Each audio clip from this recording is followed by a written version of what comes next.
will dodge federal immigration authorities. After deliberating 6 hours, jurors handed down the verdict in the case of Milwaukee County Circuit Judge Hannah Dugan, facing up to 5 years in prison when sentenced. He took his own life. That's what authorities are saying about the suspected Brown University gunman. His body found in a Salem, New Hampshire storage unit. Massachusetts U.S. Attorney Leah Foley says Claudio Neves Valente has also been linked to the killing of an MIT professor in Brookline, Massachusetts, a couple of days after the Brown University shooting. Previously, he attended the same academic program as the MIT professor Nuno Loureiro in Portugal between 1995 and 2000.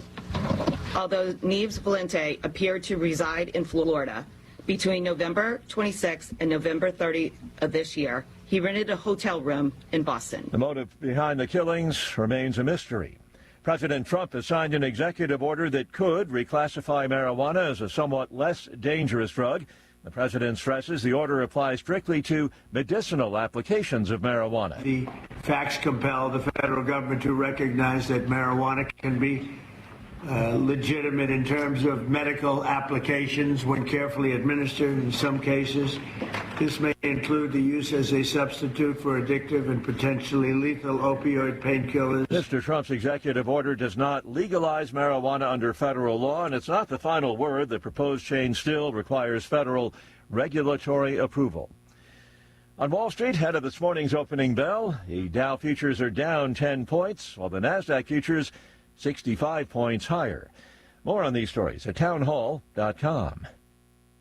This message is for anyone looking for $500,000 to $1 million or more of affordable term life insurance, even if you have diabetes, high blood pressure, or taking anxiety meds. Here's an example. If you're a 50-year-old male, maybe overweight with type 2 diabetes, $1 million of term life insurance may only cost about $200 a month. We're Term Provider, experts in finding affordable term life insurance for those that may not be in perfect health. If you've had prostate cancer, heart conditions, high cholesterol, or on prescription medications, you may still qualify for $500,000 to $1 million or more of affordable term life insurance. Get a quick quote by calling Term Provider at 800-555-2085. 800-555-2085. If you're looking for term life insurance but have type 2 diabetes, high blood pressure, or have other health issues, call Term Provider at 800-555-2085 or visit termprovider.com. termprovider.com.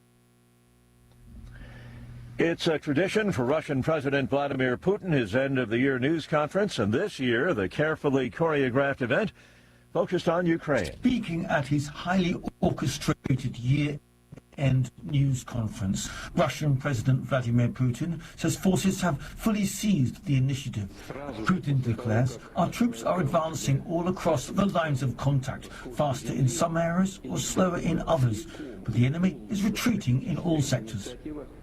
He remains confident the Kremlin's military goals will be achieved nearly 4 years after he ordered troops into the neighboring country. In the early days of the conflict, Ukraine's forces managed to thwart an attempt by Russia's larger, better-equipped army to capture the capital of Kyiv. But the fighting soon settled into grinding battles, and Moscow's troops have made slow but steady progress over the years. I'm Charles de Ledesma. News and analysis at townhall.com.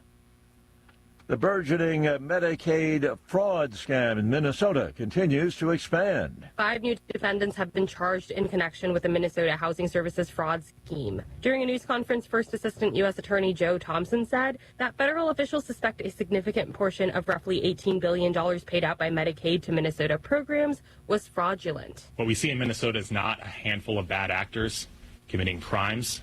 It's a staggering industrial-scale fraud.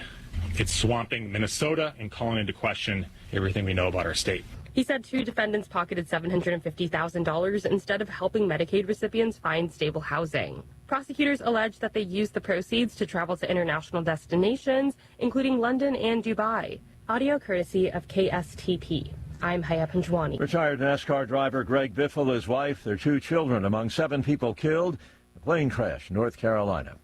Townhall.com.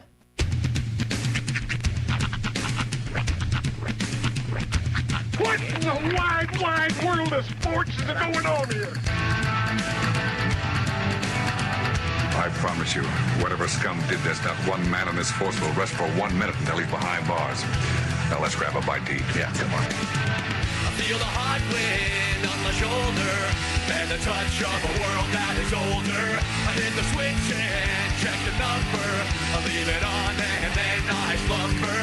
I hear the rhythm ringing through it. Flamenco guitar and cumbia music. I hear the talking of the DJ. The travel witch and what does he say? I'm on a Mexican radio. I'm on a Mexican radio. Broadcasting live from high atop the J.P. White Building in downtown Roswell, New Mexico. It's Mornings with Mike Winters on 106.5 Roswell's Talk FM. Is that what I sound like when I talk? Now, here's your host, Mike Winters. And good morning, one and all. Welcome to Mornings with Mike Winters. I am he. That would be me, Mike Winters. Happy Friday, everybody. Feliz Navi Friday. Yeah, your final weekend before Christmas holiday. Last Friday before Christmas. 6 geese a-laying today. Yeah, kids' final day in school, I think, for the most part here. I believe Universal early release today at 1:30. I think I don't know for high school, but I know for elementary and middle. Yeah, so a little short-itis kicking in for holiday-itis. I think for most folks here. So, but happy Friday. Indeed. Got a nice, and it's like going to be 70s again today. And a colder morning, though. Yesterday was like... Yeah, it was a little warmer yesterday. Deceptively warm. Yeah.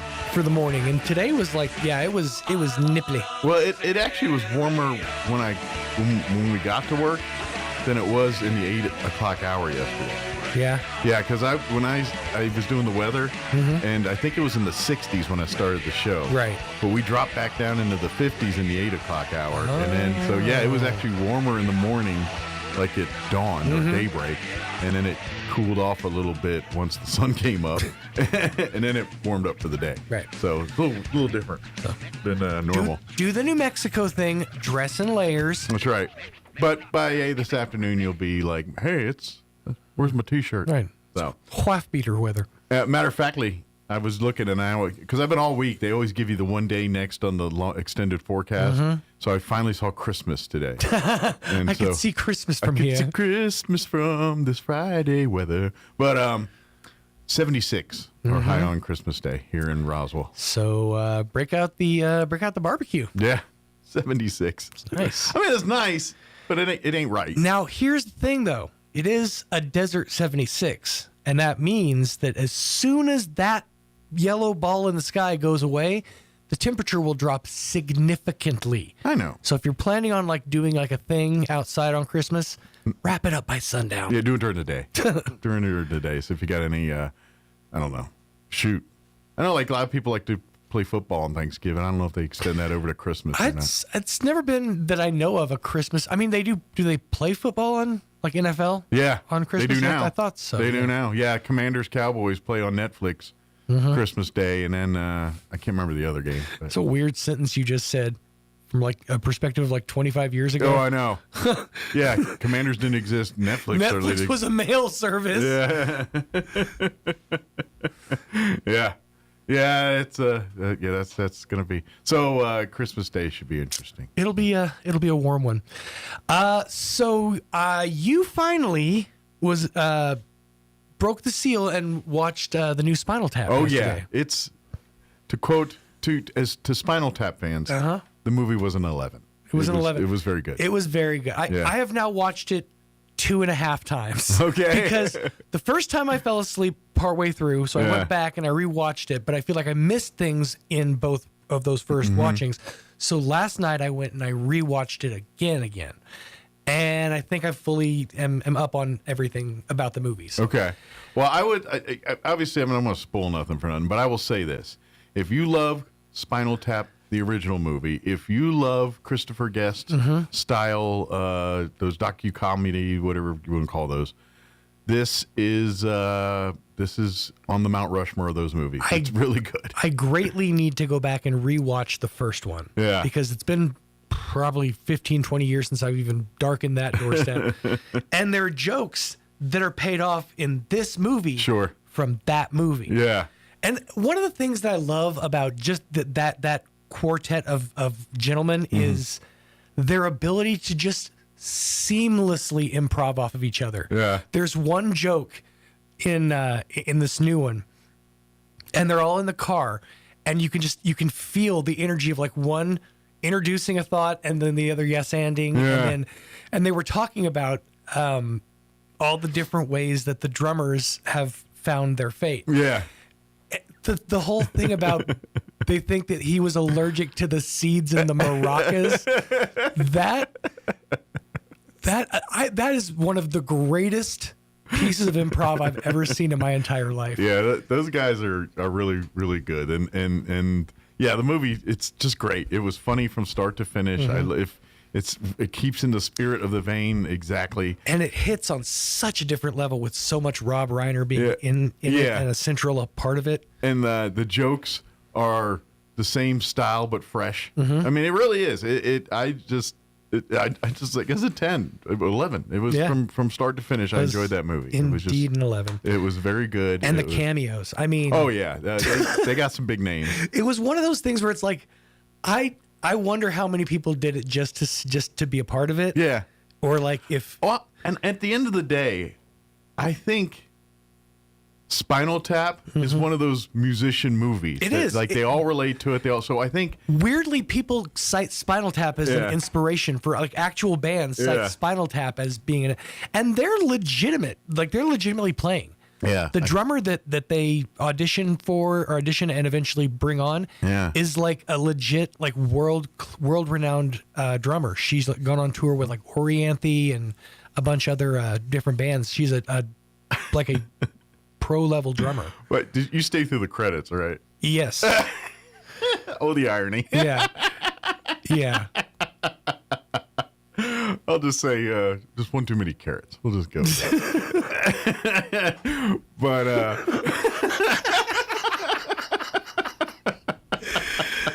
oh, man. That hit you right at the very. You did it. Oh, and by the way, the Stonehenge revisited, the way they did that, chef's kiss. I mean, just so good. I saw that coming though. Like the first moment when they said, I don't want to. Well, when they said they made me move the drum kit up, I was like, this is going to be a problem. Cut back to it, and then you see the edge, and you're like, oh, this is not going to end well at all. Yeah, that was. All right, that's it. I'm shutting up after that. We got to get our interview. Point is, go watch it. If you haven't yet, go watch Spinal Tap 2. Yeah. It's so good. It's chef's kiss.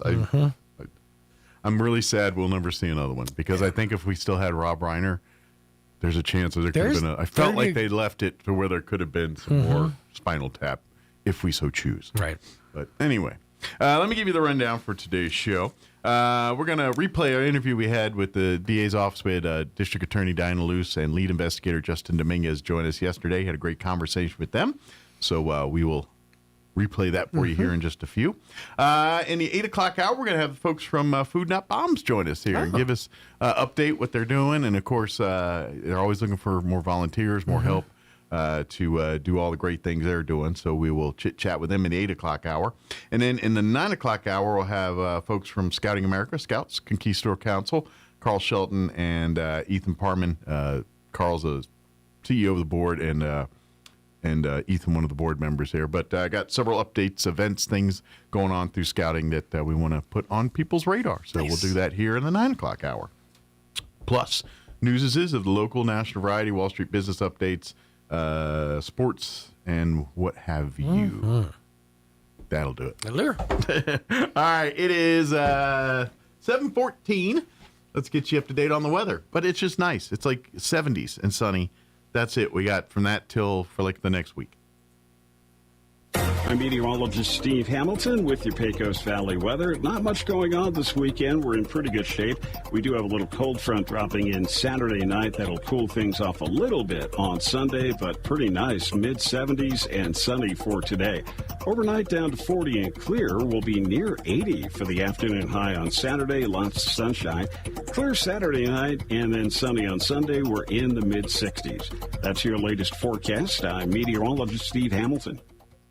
Thank you, Steve. Currently, 31 degrees here in Roswell. Humidity is at 47%. Winds are calm at the moment. Nice day today, sunny and 75. South winds 5 to 10 miles per hour. Tonight, skies will be clear. Expect an overnight low of 40.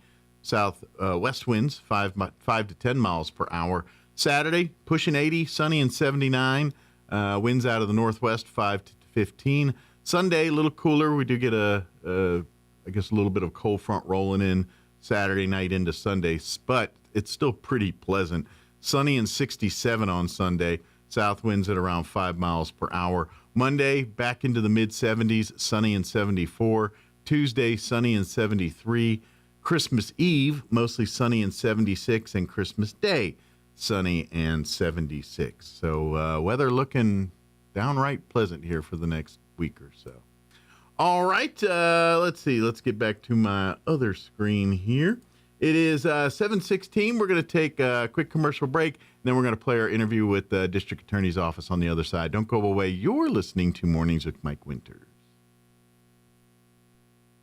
Get a built-in look with a Whirlpool flush mount dishwasher that installs flush with the surrounding cabinets at Bush Appliance in Roswell. A third rack provides space for silverware and hard-to-fit utensils. Plus, this dishwasher meets ADA standards for acceptable design. Shop Whirlpool dishwashers today at Bush Appliance in Roswell. Who you gonna call? Bush Appliance. Stop by 111 West Country Club Road in Roswell or call 575-622-6390. 'Tis the season for Santa Bucks at Roswell Livestock and Farm Supply. Every Friday and Saturday now through Christmas and every day the week of Christmas. When you shop at Roswell Livestock and Farm Supply, you could draw to win up to $50 in Santa Bucks. Spend your Santa Bucks on hats from brands like Stetson, Bowie, Twister, Resistol, and more. Boots from Ariat, Justin, Twisted X, and Minnetonka. Clothing, jewelry, and accessories, women's handbags, even toys for the kiddos. Plus, enjoy special 50-year celebration deals. Shop hometown for Christmas at Roswell Livestock and Farm Supply, 1105 East 2nd in Roswell, celebrating 50 years. At Richland Motors, it's never been easier to sell or trade your current car, truck, or SUV for a newer model to hit the road in. Even if you don't purchase from Richland, they want to buy your vehicle for top dollar.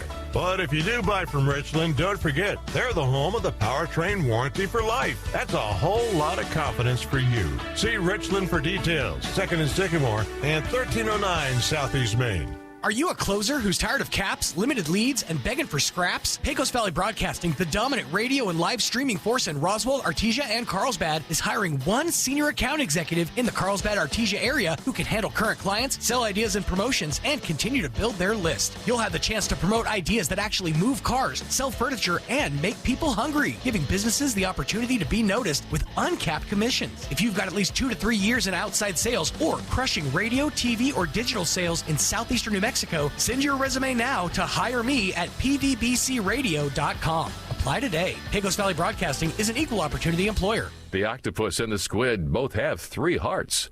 That's why they eat so many Tums. Here's Mike Winters. Joining us in studio this morning from District Attorney's Office. Of course, our District Attorney, Diana Luce, back with us. Good morning. Good morning. And, of course, lead investigator Justin Dominguez back as well. Good morning. Good morning. Well, first off, I guess Merry Christmas, Happy Holidays. Merry Christmas. And, Merry Christmas. Is it? So I'm kind of curious, is it like, because the holidays come, that kind of puts a deadline on things. So does it get like scramble mode like for the office this time? Like that, all right, we got to get it buttoned up and we got to get this, or is it like, no, it'll be here when we get back? We'll just do it. I'd say neither. It's business as usual. Yeah. Is it just kind of normal? We just take Thursday, Friday off kind of thing, and then we're back at it on Monday. So is that kind of how it just goes? That is how it is. We split people taking off Christmas and New Year's, taking off both. There might be a few people that doesn't work out, but for most people, that way we've got people there because court keeps going. Crime doesn't stop. It doesn't sleep. The police are working, and so we're there. And so no, they can't say stop doing crime. We for 2 could days. say that. We've tried. Yeah, I've tried. It didn't work. It didn't work. If you'd put that out like every commercial, that'd be That's good. right. Hey, due to the holiday, you're not allowed to commit crime. Therefore, please revert to your criminal activity on the Monday after the holiday weekend. Thank you. All law enforcement would appreciate that. Yeah. But yeah, and to be honest, it's quite frankly, it's usually the opposite. Usually crime ticks up during the holidays, especially from the law enforcement perspective. When you put more people together in a room, just things tend to happen sometimes. Yeah, and we talked a little bit about it last month when we were in here, but I can't stress enough right now with everybody ramping up their holiday shopping and sales and everything. Cover your valuables in your vehicle if you're out shopping. Make sure your vehicle is locked, and situational awareness. You're being aware of who's around you in the parking lots. Yeah. Imagine you see a lot of property crime type crimes this time of year. A lot of breaking and entering, and whether it's cars in a parking lot or and a lot of it's crime of opportunity. I mean, if they don't see the opportunity there, they're going to move on to the next target that's easily available. Half the battle's locking your doors and not leaving your presence out in the open. Yeah. I know with a lot of people have SUVs and things, but most of them usually have a screen or something like you can pull over the back there. If not, toss a blanket or a jacket back there or whatever. Yeah, just protect yourself. You can take steps to go protect Sanford and yourself. Son and put a whole thing of junk on top Yeah, of it. absolutely. But sometimes just that, and by all means, don't leave a bunch of change in the cup holder and that kind of stuff. And I know it sounds petty, but if they see a bunch of change, that's like, hey, that might be $10 worth of stuff there, and cling, they'll break a window and take that just like that. It's opportunistic for sure. Yeah, just save yourself that headache. Don't once your gifts are there, tuck them away. Don't leave them in the car all day and all. And I get it, you're trying to hide gifts and all that, but because you're trying to keep the kids from spotting them at the house and all that kind of thing. But just do a good job of hiding, and 9 times out of 10 you have no problems. It's they literally will just go through parking lots checking doors. Exactly. And that's exactly what they'll do. Jackpot bingo, one opens up and they'll rummage through it and see what they can. If your door's locked, they're 9 times. They're on to the next. Yes, or sir. if you blatantly leave something very valuable sitting, then they're going to smash and grab. That's just what's going to happen. And the other big one I'm guessing too is, although with the weather being the weather, this one's probably not such a problem right now. People like leaving their cars. I know that's big in Albuquerque, and that, or I don't know if that does get to be a problem down in our part of the state where it probably will in January and February. Yeah, leaving cars running and like not wanting the weather. And then of course that's. I'm sorry. In the winter, you got a evaporative stuff coming out the back tailpipe. It's a dead giveaway. You're sitting. They literally go up the street and they see the smokers. I guess is the term I hear the cops call them smokers. There's a smoker. They'll go and check it and steal it, and very easily done. So unless you got like the technology of the remote start and you can keep the doors locked and everything while you're doing the house, don't try that. Or if you got an old school car that you got 2 keys, one for the door and one for the ignition. Right. There was some benefit to that, right? Yeah. Technology and new age stuff doesn't always benefit us, right? Yeah. I mean, you just the round key was for the trunk, the square key was for the ignition. Yeah. That's right. Yes, sir. Yeah. I know it's probably also highly a safety problem, but I kind of missed the gas tank behind the license plate in the back. Yeah. But I'm guessing that's probably a rear-ending problem and explosions. But I kind of dug that whole, flip the license plate, kind of a James Bond feeling. It was, yeah.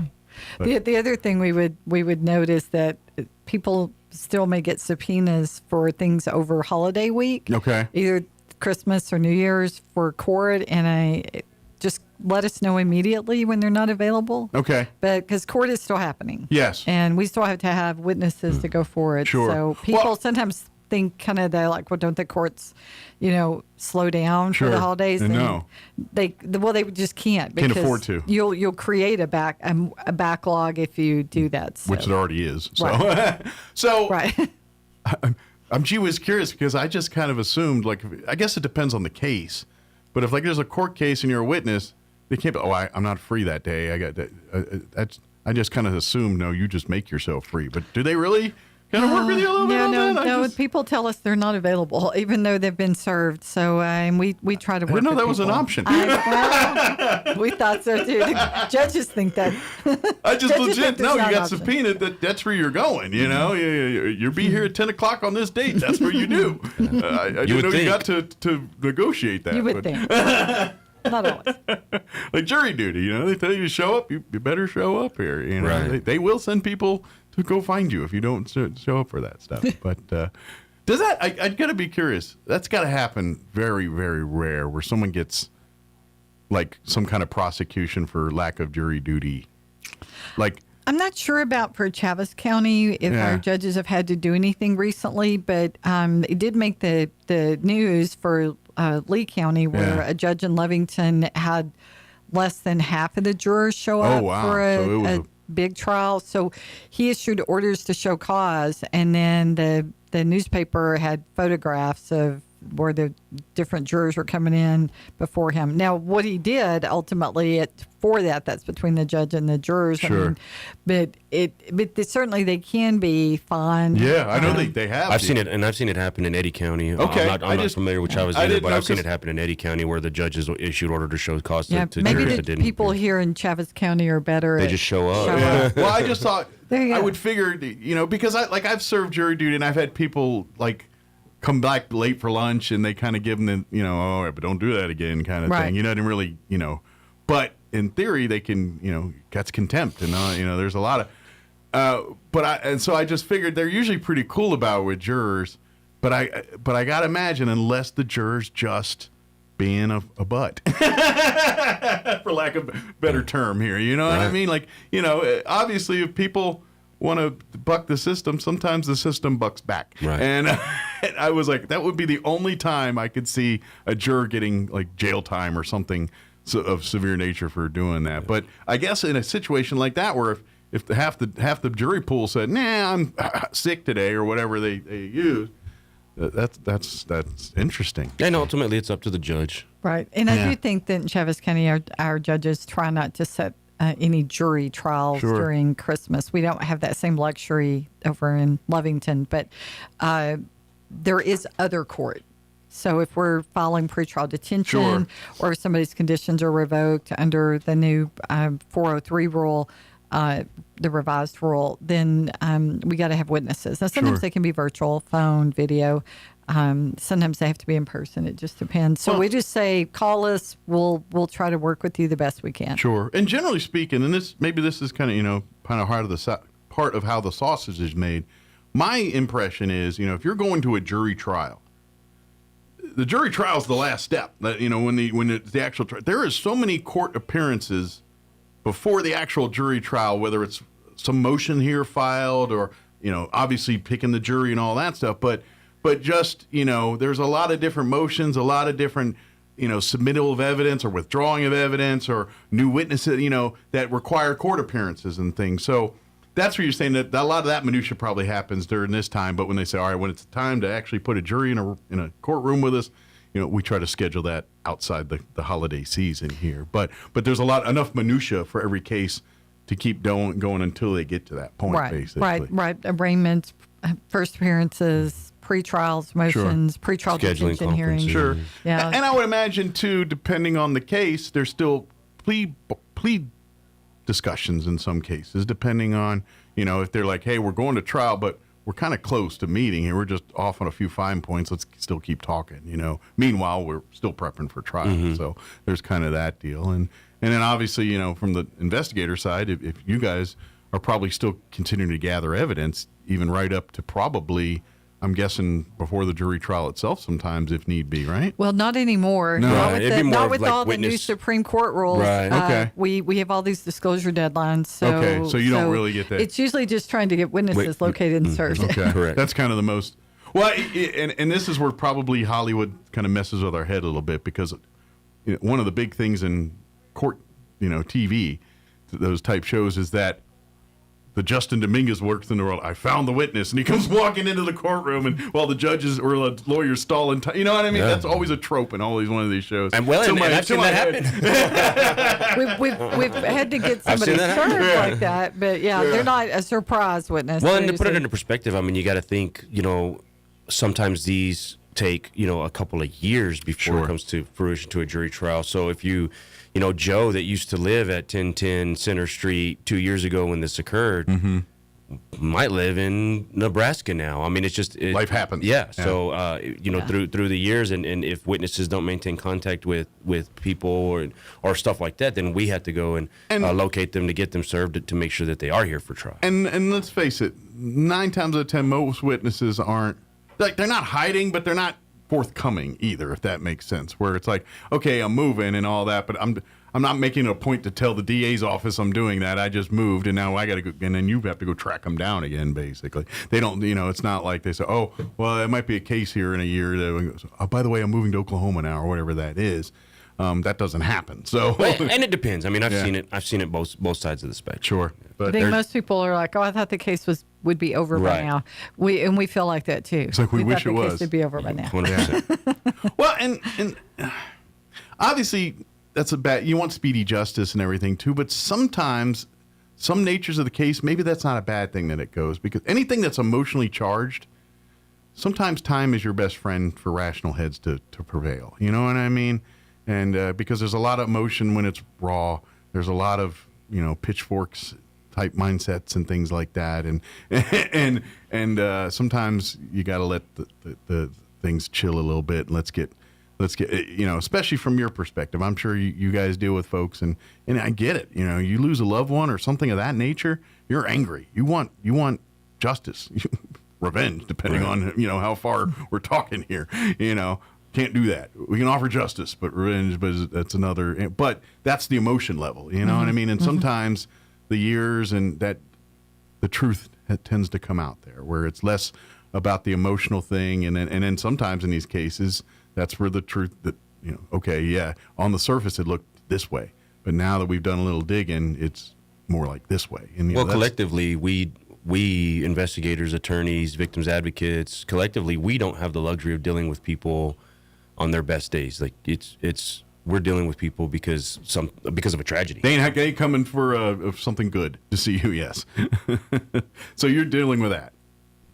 That's where you guys have again, this is the psychological side of the job here a little bit. Probably, obviously with your law enforcement experience, that's kind of that's every cop's job, is you're part enforcer, part referee, part psychiatrist, part parent, part 20 other things. But I imagine even as a district attorney, you have to play that angle a little bit, explaining to families on what they deserve, but what we can prove. And that's probably the biggest argument you have with families sometimes. It is, and people don't always like we tell them, well, this is the maximum sentence if they're convicted of that, and they're unhappy with that, and that's not anything within our control, a judge's control. That's the legislature. And so our sentencing in New Mexico is really not that great if you compare us with other states that surround us. So that's the hard part. That's usually the sticking point. The first conversation you have with people cannot be that, but that's what they want to know. That's what they care about. Yeah. And then that just is an emotionally charging situation, because when you have to tell them, that the limits that we have. Yeah. And this is also probably the time too where, we were talking about length of things going on, and you tell them like, look, bear of bad news, this is going to go on for years. We're not going to have a resolution next week or next month. This is going to be something that, and you probably have to prep the family. It's like, look, this is going to be an emotional drain on you guys, and I'm going to keep you in the loop and try to help you through this process as best I can, but you're going to have to be emotionally ready for this, because this is going to be your life for the next 2 years or however long this goes on. And I'd say in tandem with our attorneys, our victims advocates are probably one of the most, if not the most important facets of our team. They are constantly talking with the families and easing them into these conversations, and taking it a step further once the attorneys do explain something to them, as being that liaison between the family and our agency to be there and hold the family's hand, literally hold their hand and walk them through the process. Absolutely. And talk them through the process and inform them of the resources that are available. And so, working in tandem with our attorneys, they have got to be one of, if not the most important facets of our agency. Absolutely. Well, and this is the DA dogs. This is why we sing the praises of these DA dogs. That's one of the most valuable tools that's kind of in your tool belt here, that allows these things to happen that you're talking about here. And And this is the other thing you deal with, because at the end of the day, we were talking about why court's not shutting down next week and all that, because there's an immense amount of caseloads, and there's only so many assistant DAs and investigators in the room here to do all this. Each one of your deputy DAs probably have, I don't know, I don't want to even guess a number, but many cases on their docket. I don't know if it's dozens or hundreds. I don't know. I don't want to speculate that number and be way off. It's hundreds. It's over 200 for every attorney. Some of our attorneys are over 300.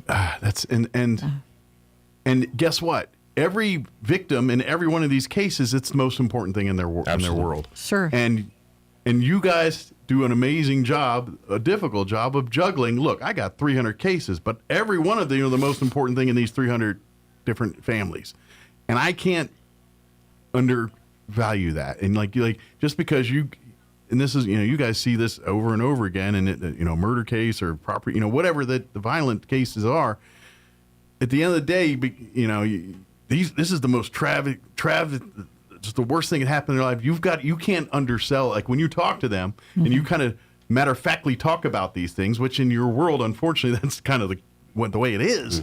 You can't present that. And so that's the balance that is probably one of the more difficult aspects of the job, is like saying, but it's like, look, I really do care, but I see so much of this that it's, the shock value's is gone off me a little. Yeah. You know what I mean? Well, and it's not just that. I think we all learn to compartmentalize things, because we have to. We do carry the tragedy that we see, and we live with families, but we also have to do some kind of self-protection, because we all have to continue to do this job and not burn out and not say, I can't do it anymore tomorrow. And our advocates really take that on. They take on the brunt of that. And that's why our dogs, and so I wanted to kind of do a in memoriam. Max was the dog that Janetta Hicks had as district attorney. That was one of the OG original DA dogs. He passed recently. We lost. How old was Max? So don't get me in trouble. Really, you're going to ask I'm going me to that guess. in the Well, air? it's not like women, no, right? I don't remember. I'm guessing around 14 or so. That's usually about the lifespan of a dog around that age. I'm just wondering if I've been DA since 2015, so it was way before that. But, I was just curious. but it's just their family does. Absolutely. Right? And so for all of us, we still had the sister to Max, Mackenzie. Mackenzie's retired, but still She's over in living Hobbs, a fruitful life and with her handler, that has the new dog Tina at the office. So they were able to get them together for a little short visit on his last few days. Oh, okay. But their family does. Absolutely. So they not only benefit the public, that people that come they in. are your mental health as well. They are our mental health, and they are part of our family. And how's Beaumont doing? Because I think Beaumont just recently kind of Beaumont's still working. But okay, he's I thought they were almost about to retire. He's almost about retired. to live the life of leisure. So now. I think he may be starting tomorrow. I'm probably on vacation for a week, because I think Gina's out for Christmas. Nice. I just got this image of Beaumont. Do we get a day off? Right? When's the day Beaumont off? kicking back like this on a lawn chair with some drink with umbrellas.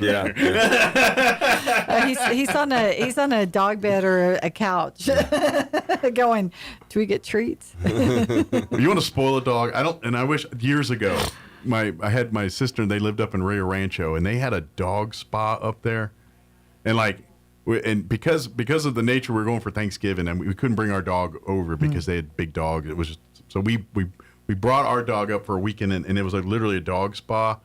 And they had Tempur-Pedic beds for the dog. Oh, wow. You could get massages. They literally had some kind of grotto almost with pools and rocks and things the dogs could walk around and play and all this other stuff. And That's the one and only time I went to pick up my dog, and my dog didn't want to leave. Yeah. Like, the dog was happy to see me, but then turned around and went, like, I'll see you guys later. Went back in there. But that's a positive, right? Yeah. There's a place your dog was safe and happy. I was going to say, maybe we need to research this place, and maybe that's where Beaumont and somebody's got, they can do a vacation. We'll bring Gina on the show, and you can tell See me. if we could, because I hope that place is still around, because I'm like, wait a minute, can humans do it? Because I was looking, I mean, short of the food, I'm kind of down for some of this stuff. Food looks terrible. But, if we can't take our court facility dogs there, they wouldn't want to come to work. I'm about to say, they might be like, wait a minute, this is what the other half lives? Yeah. I've been working now. I've been working. You've been taking me all these places. But and here's something while we're talking about that. If you want to do something to give back and be a part, one of the ways is support the District Attorney Dog Program. The DA Dog Program, unfortunately, receives no outside funding other than private entities and the generosity of folks like you. That's the only way this program exists. Thanks to your office and folks supporting and doing. But as far as finances for this, no, there's no legislative funding, nothing in the budget for these dogs. Correct. So first off, blow up your legislators, tell them to fund this. That's part one. Part two is support. We had the golf tournament here back in October, I believe. That's one of the big fundraisers, but they're always looking for money. You can always, I know during the holidays, usually G&M are selling salsas and things to help for probably costs. Super Bowl, right? Mm-hmm. Yeah, Super Bowl time they'll be do about salsa. Yeah, but they'll always take a donation. It doesn't matter. Any amount is great. The DA Dog Foundation handles all that. They take in all the fundraising proceeds and absolutely. And I know we are getting at the end of the year, and people like to take care of the tax thing and all that. And if you're looking for a place that could use your money, call the DA's office and say, hey, I heard about that DA dog thing. I'd like to cut a check. How do I do that? And they'll be happy to tell you how to do that. Yes. Absolutely. Be especially grateful. Absolutely. Yeah. And it just is such a great program because these dogs, and by the way, it is immensely expensive to train one of these dogs to serve as a DA dog. They go through several years, I believe, of training before they even come to your guys' home here. And so, and then once they're here, they, depending on the health and everything, but probably 8 to 10 years of service on the dog before they put them to go hang out at Club Med there with the drinks and all that. Yeah. But and so but it is immensely expensive, the training program, to put these animals through that, and the cost involved in doing that is quite expensive. That's why we need your support. That's why we ask you to whack the ball in October and buy salsa and make donations to, like, of course, usually like fair season, you'll see Gina has the dogs out to visit and stuff. Occasionally you'll see them at other events and things. I know they'll make appearances at different library and things like that. They go to reading at the library, and any requests that they get, they try to accommodate. But they got side gigs. Yeah. They go to the police department every week, and when they're asked, they'll go to schools. Yeah. But they have been such a great tool for yourself and your other deputy and investigators to really make people comfortable to share things that are tough to do. And that's what these dogs are about. They help witnesses feel like there's a sense of normalcy in a very not normal moment. Mm-hmm. And I don't care what you say, it's really hard to be sad when there's a dog just resting their head on your lap, giving you the puppy dog eyes, and you're just wanting to pet. You know what I mean? You're in a bad place, but that brings that moment of humanity and love, and just, it peels a few layers of the onion. That's just what it does. And it really helps bring calm in what can be a chaotic moment for folks. And that's, you don't realize that's the difference between prosecution and not, because the only way people go to jail and get prosecuted is based off evidence. And if there's not enough evidence to do it, even though it smells like a duck, looks like a duck, and talks like a duck, if the evidence doesn't support that, it doesn't happen. So sometimes the only way to get the evidence needed is having these dogs in a room to do that. And that's I don't know if statistics have been taken, but I'm going to say there's been an uptake in convictions because these dogs have been involved in these cases. So it's very important. It is very important, and even if the case can't go forward, if there's a case we can't file, we still use our dogs to meet with people and to help them get through the process. And I'd say sometimes it's just the families of a victim in a homicide case. It just helps them sit through a trial, helps them sit through a sentencing. Process their emotions. Right. Yeah. It's just a way to help them keep calm. It's kind of like to get through it. Like if someone has like prayer beads or something like that, something that they're using to kind of get. Sometimes that's what the dog serves as, is that something to stroke, something to keep me sane in that moment or keep me going. And it's such a. And by the way, too, like you said, these dogs do like the shooting in Texas, the Uvalde. Uvalde. That's I kept wanting to say Valdosta. I'm like, no, that's not right. Uvalde. That's in Georgia. Our DA dogs went there to help serve and help families and things. So they do go on the road on occasion when there's bigger tragedy situations. In El Paso like that. for that shooting that happened in El Paso at the mall. Yeah. Excuse me. They were requested by the FBI over there to go help. So even the feds, which, by the way, if the feds need them that much, let's get some federal funding, too, while we're at it. Well, and the feds do have their own dogs, but our program with Gina Yeager running the program is nationally known. So she gets asked every time there's a national tragedy. She's almost she's like the always first round contacted. pick for all these folks. They kind of Charlie Kirk. They went up for Charlie Kirk's. We want the best. We want the original. Give us our DA dogs. So now it's Chevy rather than Chevy's the new workhorse now. Yeah. We, of course, we have Kiki too here in Roswell. So, but yeah, we it didn't matter which dog coming on, like you said, and Gina brings on a new dog, but before one's going to retire. There's a transition so there's a transition period. Everybody may say no one left, like said Beaumont. You still remember Beaumont, but Beaumont's ready to retire. Yep. So it's become Chevy. And Beaumont is a great dog, but Beaumont is a bit of a Beaumont rules roost, from my understanding. What Beaumont wants is what happens. We're stopping right now because Beaumont wants to stop. Guess what? We're stopping right now. That's kind of the impression I get. And just like your own dogs that people have, they all have their own personalities, and so the personality differences are funny. They're entertaining to all of us how different they are.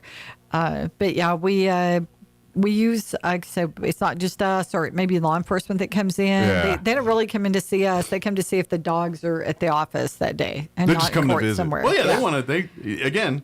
It's their own mental health. They come in, it's like, let's rub on the dogs, roll on the floor of the dog. Makes you feel better, makes you happy. Especially probably a few of them that can't have dogs because of their living situation or something. It's like, well, I can get my fix at least rolling around the floor with them at the DA's office, too. Well, I don't know about rolling around the floor. Usually they're running up and down our hallway. Oh, yeah. They don't get hair on their Somebody's uniforms. throwing a toy. Well, no, I mean, they do pet them, but I'm saying, but they want to play. When they see people, they're like, oh, I want to play. Yeah. Well, yeah, it's the party time. Yeah, exactly. And then you can slough it off as like, I'm working right now. That's right. You're just playing with the dog. No, we're working. We're training. Exercising the dog. But yes, they're a win-win for everybody. They're a win for it's the dog's fellow co-workers as well as the victims and the witnesses and the folks involved here. And to be honest, it's to me it's a no-brainer. It's like, this is funding that clearly we're seeing gangbuster results in. Why are you not investing more money? And to be honest, I'm like, well, what else can we do with these dogs? Let's find out what's the next layer of that. You look in the big world, and they've got dogs helping medically with people when they can sense like diabetic or they're about to have a seizure or something like that. These dogs can pick up on that and help. I mean, I feel like there's a lot we can tap in with some of that stuff if we're just willing to invest a little more time and energy. We kind of see dogs at the beginning. Oh yeah, they're great at hunting and tracking and all that. Absolutely. But now we're saying, oh yeah, they're great support animals. They're great in reading humans' emotions and able to adapt and react to those. And that's a real great asset that sometimes humans can't get past. Even the most adept humans sometimes can't cut to that layer where the dog can. And that's, write your legislators, write your governor. Tell these folks that we need to make sure that this is a line item in there. When the DA's requesting funding, it's like there should be a line item for whatever the amount of money we can afford to put this towards more dogs, more opportunities for every DA's office, not only in the state, but this should be a a tool like a desk or a pen or handcuffs that you guys use on a daily basis, the way I see it. So anyway, this is my 2 cents. We are about out of time here. Is there any messages, anything other than, hey, we're still working next week and anything, any other just things we want to let the public know before the holidays here? Well, the new legislative session will start on January 20th with only a 30-day session, but we will still be hoping the governor puts on the call some crime legislation. And right now our big push is modifications to the Children's Code. Just to remind everybody, the only crime that automatically treated as an adult for a juvenile is first-degree murder. Gotcha. And they have to be 15 for that to be automatic adult sentencing. Okay. And so moving to add second degree to that and some other major crimes, and then add some others to what are called youthful offender. And then to work on things where jurisdiction of a judge, if they're sentenced as a juvenile, is only until 21. They really should move it to 25 because somebody commits a crime a violent major crime at 17. By the time it gets through the system, they could be done before they actually really get sentenced. Absolutely, yeah. So there are a lot of little changes. So communicate with your legislators, right? It's not really our legislators. Ours are great. Yeah. But there are a lot of others. But the more ammo you give our legislators, the more they can take with them to Santa Fe, and because nothing beats letters and correspondence from their constituents. When they walk into the room and say, look, I've got stacks and stacks of correspondence saying they want to support this legislation. This is what the people I represent want. That's weight to them. That's the best tools you can give them to walk, because they will. Thank God, that's the one. The will of the people is what people listen to when it comes to that. And if that gives them ammo to. Now, is it enough to turn everybody's head up there? No, but it's a start, and that's you gotta get to the middle before you get to the other side. You know what I mean? And so let's get email. And the email doesn't take long. You can email your legislators. They'll print those out. They hold them up and say, look, I've got 500 emails on this. Like I say, it doesn't always get the piece of legislation out of a committee or even to be heard by a committee, but it moves the needle. But we have to continue to fight for what we need to protect our citizens in this state. Absolutely. And so yes, keep giving your legislators that ammo to fight, and reach out to our governor, reach out to some of those folks and send a letter saying this is what we want, as this is how you want us to protect. And I know, at least our governor says in public, she wants to be tough on crime. Let's make people actually do that. Right. We'd like to have some of those crime bills make it to her desk. Absolutely. And right now that's not happening. Well, yeah, and I know she's trying to get, but it's there's just I don't want to get. It's a whole thing. That's a whole nother show. That's a whole other show. Yeah. I was like, man, it's 5 minutes. Justin's like, don't bring that up. Yeah, it's too much. It's a whole other thing. So, but anyway, we'll leave it on this note here. Thank you guys and your entire office for the work you guys do. I know not every day is sunshine and rainbows. Matter of fact, most days aren't sunshine and rainbows. But you guys are really that line in the sand, and really, the great community we have is due to the fact that between law enforcement and what you guys do at the DA's office, that's what keeps our community great. So we do appreciate that. So well, thank you. Yeah, thank you. And Merry Christmas to all the listeners. Absolutely. And, Merry Christmas to you, and we hope everybody has a wonderful and safe holiday season the way through into January. Yes. And please note, as we started, due to the holidays, no crimes are allowed to be committed between now and after next Monday. Yep. That's right. Please refrain from any criminal activity, so our law enforcement DAs can enjoy holidays with their family. You can resume January the 5th. There you go. Bring game on back. Very good. Well, thank you guys. Merry Christmas and Happy New Year if I don't see you between now and then. And I guess we'll be talking hot and heavy legislative stuff probably next month here. Yes, probably. So good deal. But thank you guys, and don't work too hard. Thank you. Thank you. All right, it is 9.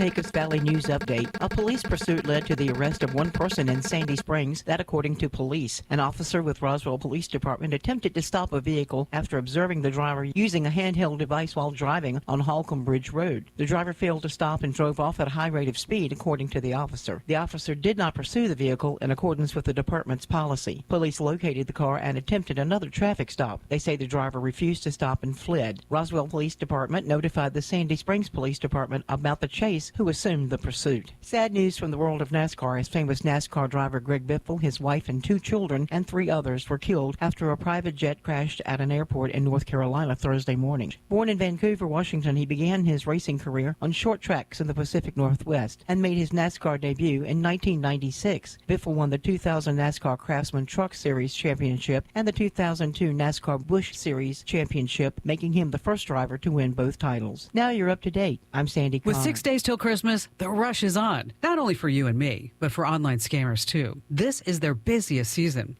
And here's the biggest scam hitting right now. I'm Kim Commando for Carbonite, my #1 choice for cloud backup. Get 50% off at carbonite.com/Kim. Live a better digital life with Carbonite. The biggest scam this Christmas is the fake holiday refund.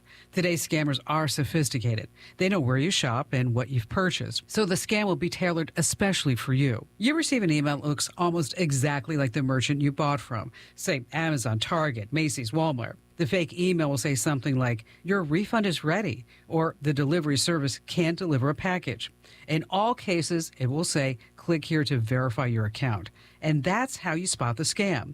The real merchant already knows about your account, so don't click, delete the email, and you'll be safe. It's your very last chance to enter to win a $1,000 Amazon gift card. Enter now at winfromkim.com. Think about all the irreplaceable moments on your computer, your kids' photos, important records, years of work, and memories. If your computer crashed today, how much would you lose? It happens every day, and it's completely preventable.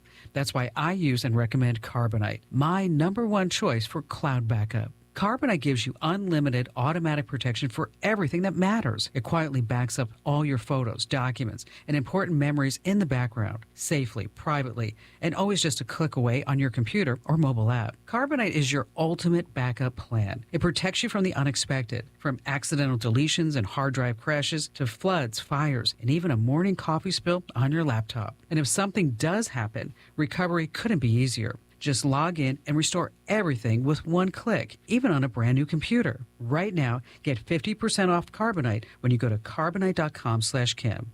That's carbonite.com/Kim. Live a better digital life with Carbonite. I'm meteorologist Steve Hamilton with your Pecos Valley weather. Not much going on this weekend. We're in pretty good shape. We do have a little cold front dropping in Saturday night. That'll cool things off a little bit on Sunday, but pretty nice. Mid-70s and sunny for today. Overnight down to 40 and clear. We'll be near 80 for the afternoon high on Saturday. Lots of sunshine. Clear Saturday night and then sunny on Sunday. We're in the mid-60s. That's your latest forecast. I'm meteorologist Steve Hamilton. It's time for the Chaves County Sports Report. Got some basketball scores from last night. The Roswell Coyotes guys playing at the Clovis Holiday Tournament and defeated Portales. No problem. 73-41. Roswell moves to 3-3 on the season. So they'll play in the semifinals at Clovis today against West Mesa this afternoon at 4:15. West Mesa down to Lovington 72-64 yesterday. In girls basketball action, Dexter playing at the Capitan tournament and fell to Dora 47-38. Dexter back in action against Cliff this afternoon at 12:15. And for Goddard, the Goddard girls basketball team, they'll be playing at Santa Fe tomorrow afternoon at 2 o'clock. Goddard 5-4. Santa Fe is sitting at 4-3 so far this season. The sports report brought to you by DSI. Call DSI for all your office technology needs. I'm Eric Butler at Roswell Talk FM 106.5. With the Wall Street Business Report, I'm Ken Lorman. TikTok has signed a deal to form a new U.S. unit with 3 American investors, Oracle, Silver Lake, and MGX, holding a majority stake. This ensures the popular social video platform can continue operating in the United States. The deal expected to close January 22nd. Federal regulators will allow tech companies to effectively plug massive data centers directly into power plants. The Federal Energy Regulatory Commission's order comes as the Trump administration urges it to help the U.S. lead the world in artificial intelligence. And the head of the U.S. Equal Employment Opportunity Commission has urged white men to report workplace discrimination based on race or sex. Andrea Lucas, a critic of DEI initiatives, post on social media encouraged affected individuals to contact her agency. For the Wall Street Business Report, Ken Lormond, Washington. Here's a Mornings with Mike Winters fun fact. Bamboo plants can grow up to 36 inches in a day. So if you're told you're growing like a weed, you can say, "No, I'm growing like a bamboo." Here's Mike Winters. And good morning. We are closing in on 8 o'clock. Town Hall News is coming up next. Stay tuned next hour. We'll have folks from the organization Food Not Bombs here in Roswell join us, talk about all the great work they do there. We'll be back on the other side of news. Don't go away. Your home for Coast to Coast AM in Roswell, 106.5, Roswell's Talk FM, KEND, Roswell, New Mexico. Hour from Town Hall, I'm Rich Thomason. The Brown University shooting suspect has been found dead. The body of former Brown student Claudio Neves Valente was found in a storage unit in Salem, New Hampshire. Providence, Rhode Island Mayor Brett Smiley. Over the past 5 days, minutes have felt like hours. But the people of Providence have done what we're best at. We've leaned on one another, come together and supported one another, and showed the nation what a tight-knit community looks like. The suspect has also been linked to the killing of an MIT professor in a Boston suburb a couple of days after the Brown University attack. The NASCAR world is in shock at word of a plane crash that claimed the lives of retired driver Greg Biffle and his family. NASCAR said that Biffle was a beloved member of the NASCAR community, adding, quote, his passion for racing, his integrity, and his commitment to fans and fellow competitors alike made a lasting impact on the sport. North Carolina Congressman Richard Hudson posted on X, I'm devastated by the loss of Greg, Christina, and their children, and my heart is with all who love them. He added, they were friends who lived their lives focused on helping others. Correspondent Ken Lorman says the Cessna business jet crashed at Statesville Regional Airport north of Charlotte. The Department of Health and Human Services has unveiled a series of proposed regulatory actions that would effectively ban so-called gender-affirming care for minors. The Kennedy Center Board has voted to rename America's Cultural Center the Trump Kennedy Center. Yes, Democrats are outraged. Wisconsin Judge Hannah Dugan has been convicted of felony obstruction for helping a Mexican national evade ICE agents. Could get 5 years in prison. Her lawyers vow an appeal. On Wall Street, stocks are higher. More on these stories at townhall.com. We all hear the radio ads about the IRS. They tell you Here's to be an afraid, important to be message scared. from the Diabetes Solution Center. Do you like pricking your fingers to test your blood sugar levels? No one does, but it's important to maintain your health. And now, by wearing a small remote device called a continuous glucose monitor, or CGM, you don't need to prick your fingers anymore. It's easy to use and helps you make more accurate diabetes treatment decisions. If you are testing your blood sugar 3 or more times daily, injecting insulin, or using an insulin pump, call the Diabetes Solution Center right now. And if you have Medicare or most major insurance coverage, you may be able to get a new CGM at little to no out-of-pocket cost. Shipping is free, and we'll even bill your insurance company for you. If you are testing your blood sugar 3 or more times daily, injecting insulin, or using an insulin pump, call the Diabetes Solution Center right now to learn how to end the painful finger sticks and get your own continuous glucose monitor, or CGM, at little to no out-of-pocket cost. Provide a massive interest-free loan to Ukraine to meet its military and economic needs for the coming 2 years. The money, roughly $106 billion, will be raised by the EU on capital markets. The leaders worked deep into the night to reassure Belgium that they would provide guarantees to protect it from Russian retaliation, should it back a reparations loan for Ukraine. Hollywood icon Rob Reiner urged Holocaust survivors to show resilience in a video message recorded weeks before he was murdered. Reiner's message was delivered to a Hanukkah ceremony honoring Holocaust survivors. He noted that his wife's family was killed at Auschwitz. Giving the event special meeting, the video was part of a virtual candle lighting by the Conference of Jewish Material Claims Against Germany. As part of the event, around 100 Holocaust survivors had gathered at the Western Wall. Townhall.com. The debate over the merits of diversity, equity, and inclusion is heating up.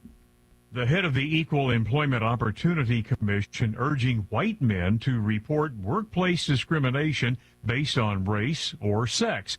Andrea Lucas, a sharp critic of DEI initiatives, is calling on affected individuals to contact the agency. Meanwhile, critics claim that DEI creates fairness for one and all, even white men. Former EEOC Chair Jenny Yang calls Lucas' focus on white men problematic. Jason Walker reporting. President Trump has signed an executive order that could reclassify marijuana as a less dangerous drug. It could ease regulations and expand medical research, but some Republicans have their doubts. They oppose the change, arguing that marijuana remains dangerous. More on these stories at townhall.com.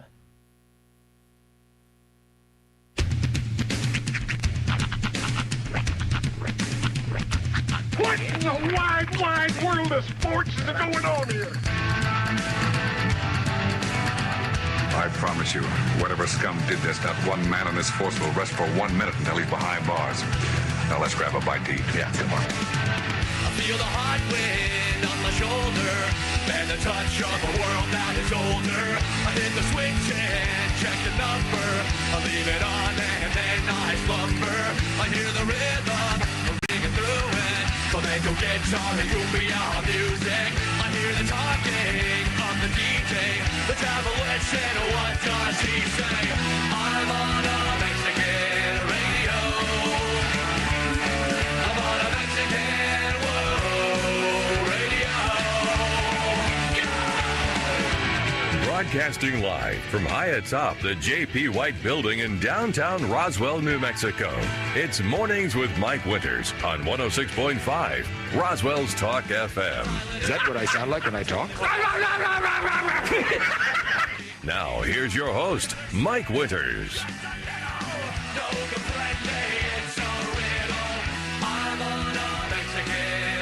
And good morning. It is 6 minutes after 8 o'clock. Welcome to hour number 2. The Deuce of Mornings with Mike Winters, right here on 106.5 Roswell's Talk FM. Happy Friday. Indubitably. Made it to Friday. Yes. Of course, it's start of the holiday break here for the kids and stuff after today. This is kind of that, they go to school and I'm sure no real schoolwork getting done today. Yeah, exactly. It's all just, in our day it was listening for the squeak, squeak, squeak of the wheels of the TV cart as they rolled it into class, but now it's just warming up the Promethean boards and, getting movie day. Can they show movies on those? I imagine they can. That would be a question for my wife. I know she shows movies, and I don't think they squeak a TV in there, so that must be where they do it. I gotta imagine, yeah. You have an interactive board in front of your class. I would assume that it has the ability to play a movie. Yeah. I just know that I've somehow rented the Polar Express like 20 times on Amazon. I've never sat down and watched that movie in its entirety. Yeah. Full disclosure, I've seen large portions of it. Yeah. I know most of the soundtrack, thank you to my kids, but I've never sat down and watched it. And I found out I think it was Robert Zemeckis. Who did it? Yeah, I think you're right. The one who directed it. And it was a trio of movies that Zemeckis had directed during this weird phase of movies where he was really into motion capture. Yeah. He did Polar Express. He did... what's the... There's a movie he did with... Seth Green called Mars Needs Moms. That was the end of the trilogy.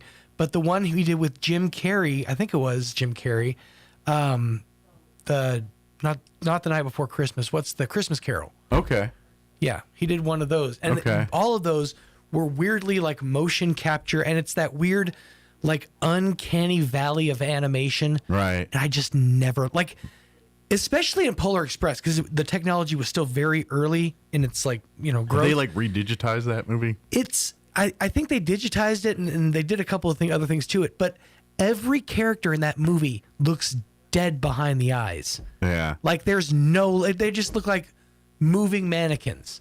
And that's the part of that movie that just I can't abide. But it looks, and see, to me, this is my version of the Clash of the Titans 1980 version or whatever that thing is. Like at the time that came out. Oh yeah, it was groundbreaking. And you're like, man, this looks so realistic. Yep. But then you watch it 20 years later and like, dear Lord, I think Polar Express is now getting that, where it's like, at the time you watch, it's like, wow, this is amazing. This is like, they look like Tom Hanks, but it's not Tom Hanks. But you know I what would I mean? argue that even at the time, yeah, I couldn't get into it because it still had that uncanny valley. And yes, every character had a weird like resemblance to Tom Hanks. Yeah. And there was just something weird and off-putting about it. So no, I've never actually watched that. There are definite movies that will get me into the spirit of the season. National Lampoon's is one. Yeah. That's not necessarily one for the whole family, but it is mine. Elf, I sort of only recently adopted. Yeah. Like I didn't see it much at the time. I never saw it in its entirety, but that's one that definitely will get me like grab a cup of cocoa and put on my slippers. You haven't lived till you let your brother.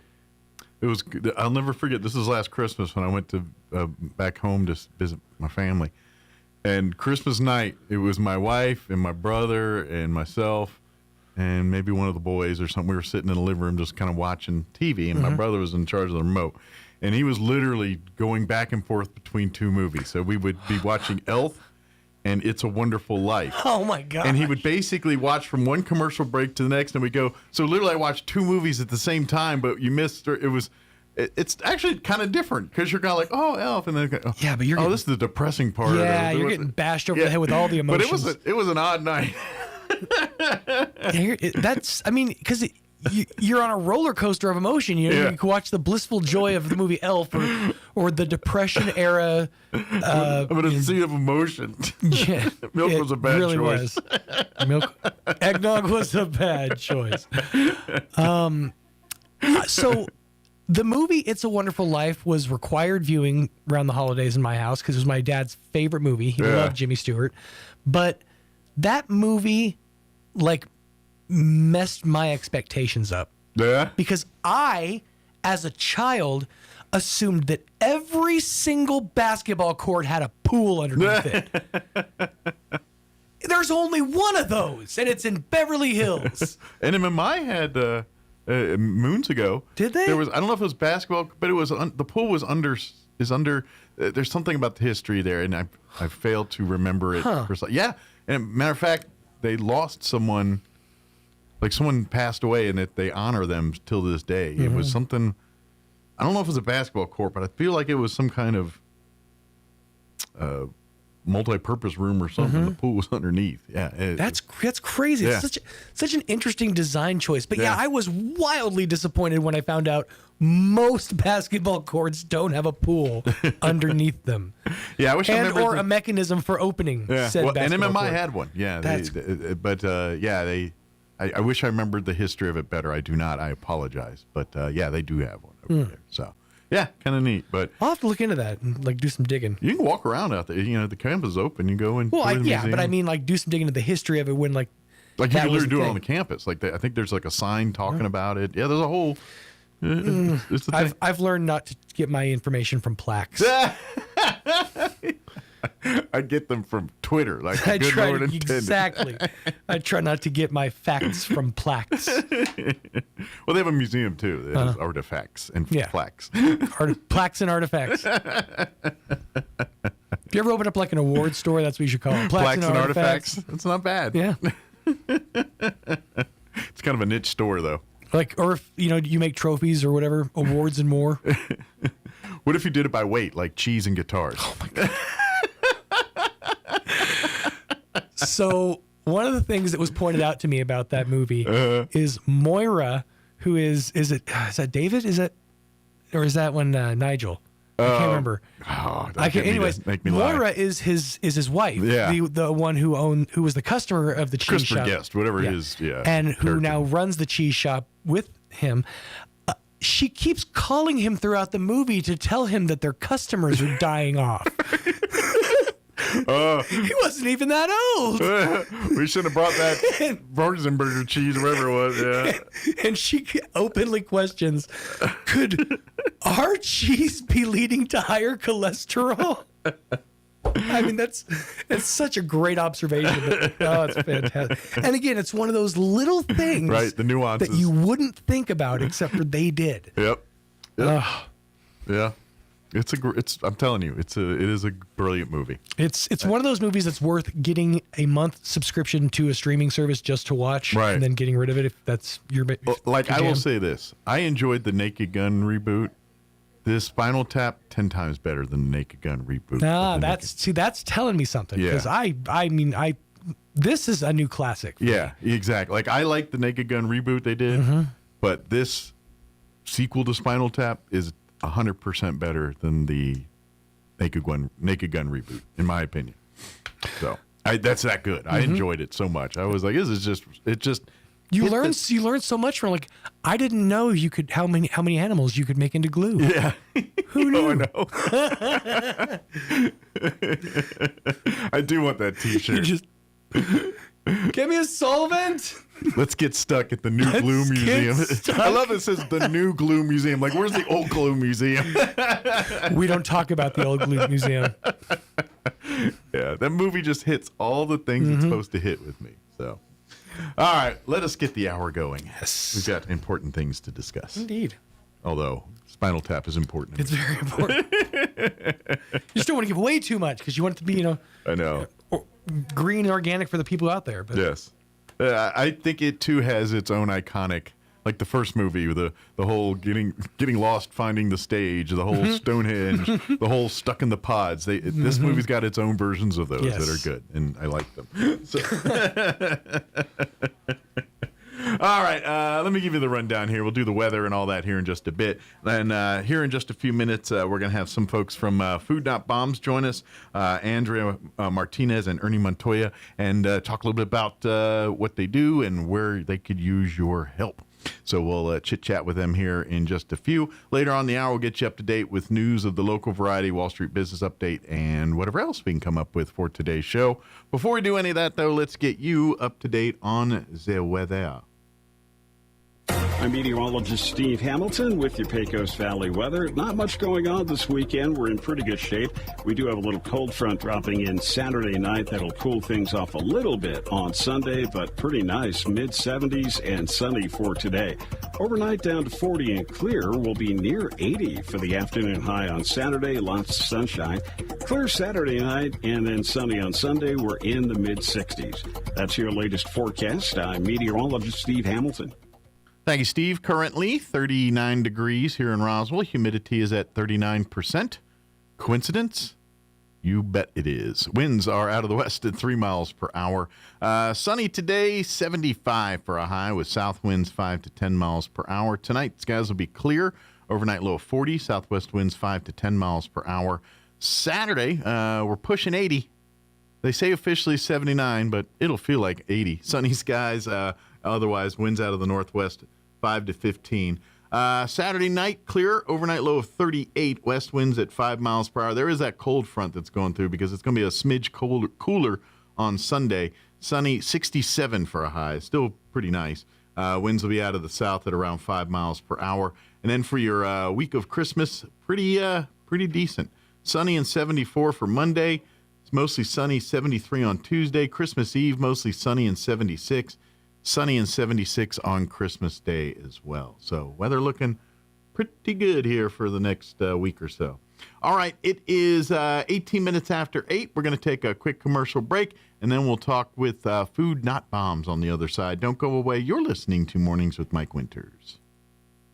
Wrapping up a discussion of the traits that should be seen in the followers of Jesus, Paul writes to the Colossians saying this: "Let the peace of Christ rule in your hearts, since as members of one body you were called to peace. And be thankful. Let the message of Christ dwell among you richly as you teach and admonish one another with all wisdom through psalms, hymns, and songs from the Spirit, singing to God with gratitude in your hearts. And whatever you do, whether in word or deed, do it all in the name of the Lord Jesus, giving thanks to God the Father through him." Notice that 3 times Paul tells the reader to exhibit thankfulness or gratitude. He ties being thankful to peace. Doesn't that make perfect sense? If you're being thankful or expressing gratitude for a person or situation, you don't usually have time to feel the need to cause all kinds of problems. During this season, when emotions can sometimes run high, take time to be thankful for your blessings and show gratitude to God and the people who bless your life in both big and small ways. Join us at the Country Club Road Church of Christ for worship at 10 a.m. on Sunday, located on the corner of Country Club and Washington in Roswell. Artesia General Hospital presents seasonal wellness reminders for you and your family. This time of year brings cozy sweaters, warm meals, and a few health challenges. Start by preventing colds and flu. Get vaccinated, wash hands regularly, and avoid touching your face when you're out in public. Find balance in holiday eating. Fill your plate with vegetables and lean proteins before reaching for the sweets. And fight dry winter skin by moisturizing often, staying hydrated, and running a humidifier if your home feels dry. Small choices add up to a healthier, happier season. These healthy living reminders are brought to you by Artesia General Hospital, ready to help take care of you and your family. What does it mean for a roofing contractor to have heart? How about braving a 24-hour road trip with a bad back and a 20-foot-long trailer through Interstate 40? You heard that right. A local business needed a new roof, but this business did not want just any roof. They desired a schoolhouse roof with red shingles. Well, we wanted to give our customers exactly what they were asking for. The only problem was that the red color of shingle they were looking for had been discontinued in our local region. But we didn't give up then. We were told by our supplier that the schoolhouse red color of shingle that we were looking for was still available in Arkansas. So we did what was expected of us and drove 24 hours, and we delivered on our promise. If you need a roofer who delivers on their promises, call Trustmark Roofing today at 575-755-7663. Trustmark Roofing, we put people first. Start the year strong with a home that's comfortable, efficient, and easy on your energy bills. The Right Fit membership program. For as little as $15 per month or $199 a year, you can rest assured knowing your unit is ready with biannual HVAC maintenance, as well as reduced dispatch fees, even in the middle of the night. Plus, a 15% discount on all services provided by Fulkerson, as well as preferred scheduling. Be ready for the seasons ahead. Become a Right Fit member with Fulkerson today. Call 575-319-9984 to find out more. Fulkerson Plumbing and Heating. Proudly serving Roswell and surrounding areas. Happy Honda Days are here. A great new ride and just in time for the best deal of the year. Get 4.99% APR for 60 months on 2025 Honda Pilot EXL. 3.99% for 60 months on 2026 CR-V Sport Hybrid. Or 2.99% for 60 months on 2025 Honda Accord Hybrid EXL. Plus, own a 2026 Honda Civic Hybrid Sport Hatchback in as little as 48 months at 4.49%. Happy Honda Days on now at Roswell Honda. 2177 West 2nd. Mornings with Mike Winters fun fact. More than 50% of Americans fall asleep on their sides. That's way better than falling asleep on someone else's side. Here's Mike Winters. And good morning. It is 22 minutes after 8 o'clock. And joining us in studio this morning from the organization Food Not Bombs here in Roswell, we have Andrea Martinez joining us and Eric Montoya. Good morning, guys. Ernie Montoya. Oh, Ernie. Sorry, I was okay. See, I stopped, read my thing, and just start talking, and I should have just read the paper, dummy. But sorry, Ernie. Welcome, guys. It's Friday, which feels like Monday. This is the fourth Monday of the week. So, but first off, thank you guys very much for joining us here, and thank you for having us. And of course, and second off, before we kind of talk about what you do, thank you for what you guys do. This is basic. I know we talk quite a bit about, obviously Jocelyn.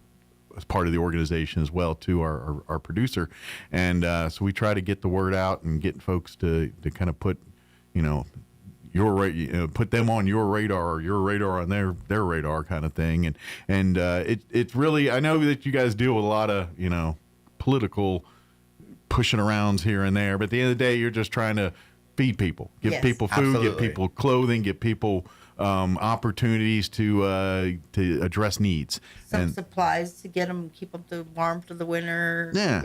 Yeah, it's all we're trying to do here, and what I love about it is, because really yes, it's kind of broadened into gloves and warming stuff, but really the Food Not Bombs is just, it's all started with like, hey, you know how much food restaurants throw away at the end of the night, how much things are just thrown in a dumpster that's perfectly capable of feeding people. Absolutely. And so really that's where it kind of, the initial route started was, hey, restaurants donate your leftover pizzas or salad or whatever it is, and we'll go chop up some park somewhere and just feed it till it's gone, kind of thing. And it's still that tradition. It's kind of evolved and expanded a little bit over the years here. So and it's tons of food that's still thrown away. I just recently was just going around farmers here in Roswell, and 3 trash cans full of food. One was just filled totally with eggs, and I'm like, and they're just stacked nice and neat, and I'm just like, wow. And it's because of an expiration date from the Food and Drug Administration. They're perfectly Administration. fine eggs. There's nothing wrong You with could literally go set up a griddle or something and start cracking eggs and, cook us some eggs right there and then. Absolutely. Yeah, and so that's what we're trying to address and say, hey, A, let's stop wasting food that doesn't need to be wasted. And B, let's, if it's going literally to a landfill or something somewhere, let's go into people's bellies that could use it right now. Yeah. And recently we've had, some complaints from people who think that we've, because we feed people that are unhoused, that we only serve unhoused. But I really need Roswell to understand that we feed people that are in homes, and we find children that are hungry in their homes. So if you have children that are hungry and you don't realize Food Not Bombs is doing more than just what you think that we're doing. Mm-hmm. Yeah, we're not just feeding the homeless. This is anyone, if you got a mouth, you got a stomach, you're hungry. If you're hungry, come eat. No questions. I don't care if you got a 3-piece suit, a quinceanera dress, or you're wearing a poncho with a blanket wrapped around you. It don't matter. We're just come eat, come enjoy. Please come enjoy, come talk food. with us, come see who we are, come visit with us, see what we're doing the next week or the next time we serve. Don't be like, there's no questions asked. Exactly. It's free, and it's warm, and you can just take a moment from life and just enjoy that one moment, And, the most that we ask of anybody that comes up to us is just like, just pick up your mess. Yeah. That's it. Totally easy. And that's people, and that's where I think the community also comes in, because I'm sure you have folks that are kind of regular visitors each day, and so by default they kind of work as leadership a little bit on some of that. We got a lot of fellowship going on. Yeah, it's awesome. Well, and that's the beauty of this, and that's what I think I love it so about. And plus it evolves into thing, because and at the end of the day, yes, we're just trying to get food in people's belly, but it is peeling of the onion a little bit for dealing with folks that are homeless, that are dealing with mental health issues, that cannot quote unquote plug into society for whatever reason. This peels at the layers of that onion, saying, hey, okay, come back next time. Let's talk a little bit more. Hey, you never know. Yeah, absolutely. By the way, you've got vet status. I can plug in with some things over here that can get you off the street when you're ready to do that. And that's the type of stuff that the medicine that's going on outside of handing out tacos and beans and things like that. And we just did the Homeless Coalition with the other businesses in Roswell, with the CDC, with I don't think it's Truman. Homeless Coalition. It was that event that. Yeah, I thought that's what it was. And so what we Homeless did. Coalition is a shelter, isn't it? Well, they're part of the coalition's part of the bigger thing. There's the Oh, okay. Yeah. So what we did is we got all these other businesses get me to lying come on in here. doing like. But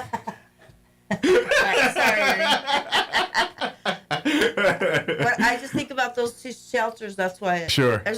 They're called Homeless Coalition, right? Yeah. I think that's what we did it as, though, under like this is a. I don't remember what it was. It wasn't through Victor Outreach, was it? No. Stand down event. Okay. Thanks, Jocelyn. I knew it would bring her in. There you go. Stand down. That's why they pay her the big bucks. I knew it was something. I knew it was. There we go. My bad. My apologies. But we got different organizations to come in to do shots, to get their identification, IDs. The Health Council was kind of through a lot. It was really the nice Health to Council, do all that. Veterans, Goodwill was there handing out stuff. Well, and I love that because, like you said, it brings outside resources to your event kind of thing. Yeah. Like, it's like, hey, yeah, we do this twice a week if we can at least. And people are still, I mean, even though we've been serving for like 2.5 years, people are learning, oh, I didn't know you existed. Yeah, we exist. And so we've started to because of the problems with the city, and they decided to put ornaments in place of us, which is fine. It's beautiful. They're nice. Well, you found other people that have kind of stepped up and said, hey, we can help out here. We went across the street, and the county has no problem with us being on the courthouse. Yeah. It's not city property, so imagine that. We're covered. We also decided we wanted to reach other areas. So we started rotating a little bit. Yeah. So I wanted to talk about that a little bit. So we did decide to make Popcorn Park on 2nd Street, that splash pad. The splash pad there, yeah. On Wednesdays now, we changed. It's on East 2nd. We changed, so keep up with us because we changed that day. You're going to need a sandwich board at each one saying, join us. We don't want to join rocks through any places. We went from Thursdays to Fridays to back to Thursdays, and then now we're on Wednesdays. And Wednesdays, Chihuahua, we're going to,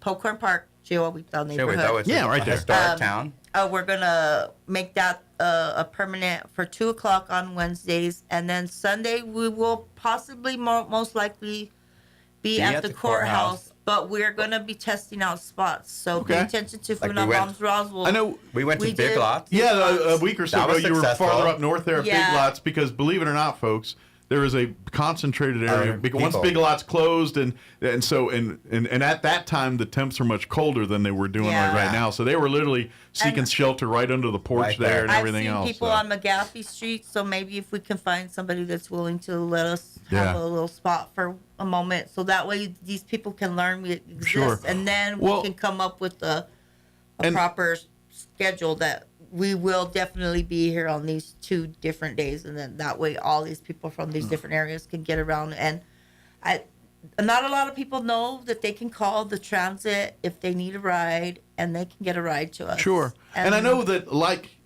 the way, if you look at the way that you look at how some of the homeless communities are here in town, like there's some up north that necessarily don't get downtown or down south, so really you guys are trying to address you're actually addressing different crowds when you hit up Big Lots. That's a different set of group that don't necessarily get downtown or down south or on East 2nd area, and vice versa. Some of these folks aren't up north, so you're actually catering to different audiences when you do this. And I'm trying to get them to know that we're there, and then we will come up with what's the best solution for us to when and where to serve, and then we will. Hopefully, we'll decide from there. Permanent days. Yeah. But what would be ideal is if we can get more food, more volunteers, we could set up shop multiple places same day. Maybe that's a goal where it's like, we're going to be down at Big Lots, we're going to be down here at Popcorn, we're going to be on the courthouse lawn. Nice. We could a location would be the next thing, have a center hub to where we can go and we have everything there, and a little hub of each one at north, south, east, and west of Roswell. Yeah. Then we won't have to be running from here to there and back and forth. You could set up some kind of logistical. It would be really pipeline. Nice. Yeah. If we could get a building, that would be awesome. Well, and this is something where because this is something that you guys are very much a part of as well too. Not so much this year because of availability and stuff, but warming centers, things like that. You guys were very much working with some of the other organizations to do that. We have a warming center. But we are in desperate need of a location to do that, and I know it's a big ask. A lot of us don't have a spare building to lend, but those that do, if you have one, and if it's just kind of collecting dust, we could really use it to, and we can talk about water hookups. I mean, we just need to get figure it out. We just need to get people out of the cold and into like Big Lots, for instance. That's a big empty building. How many cots you could set up in there? I don't know what water hookups, and I don't own that building. It's gotta have water hookups. But I'm just saying that go to the restroom. This is the kind of potential we're talking about here. Is if something like that is available. That is so sad that you said that because I thought about. A big building. Yeah, it is a big building. I'm just saying that. There's a lot of. In the spirit of what Food Not Bombs is, and saying, hey, we're just grounding up food and the same thing. We're just trying to look for places we can put people to get them out of the cold, so they can have one more day, alive. In some cases, that's get them out of the cold. Get their animals out of the cold. And some people come with children off of the streets. Some people don't come with their children.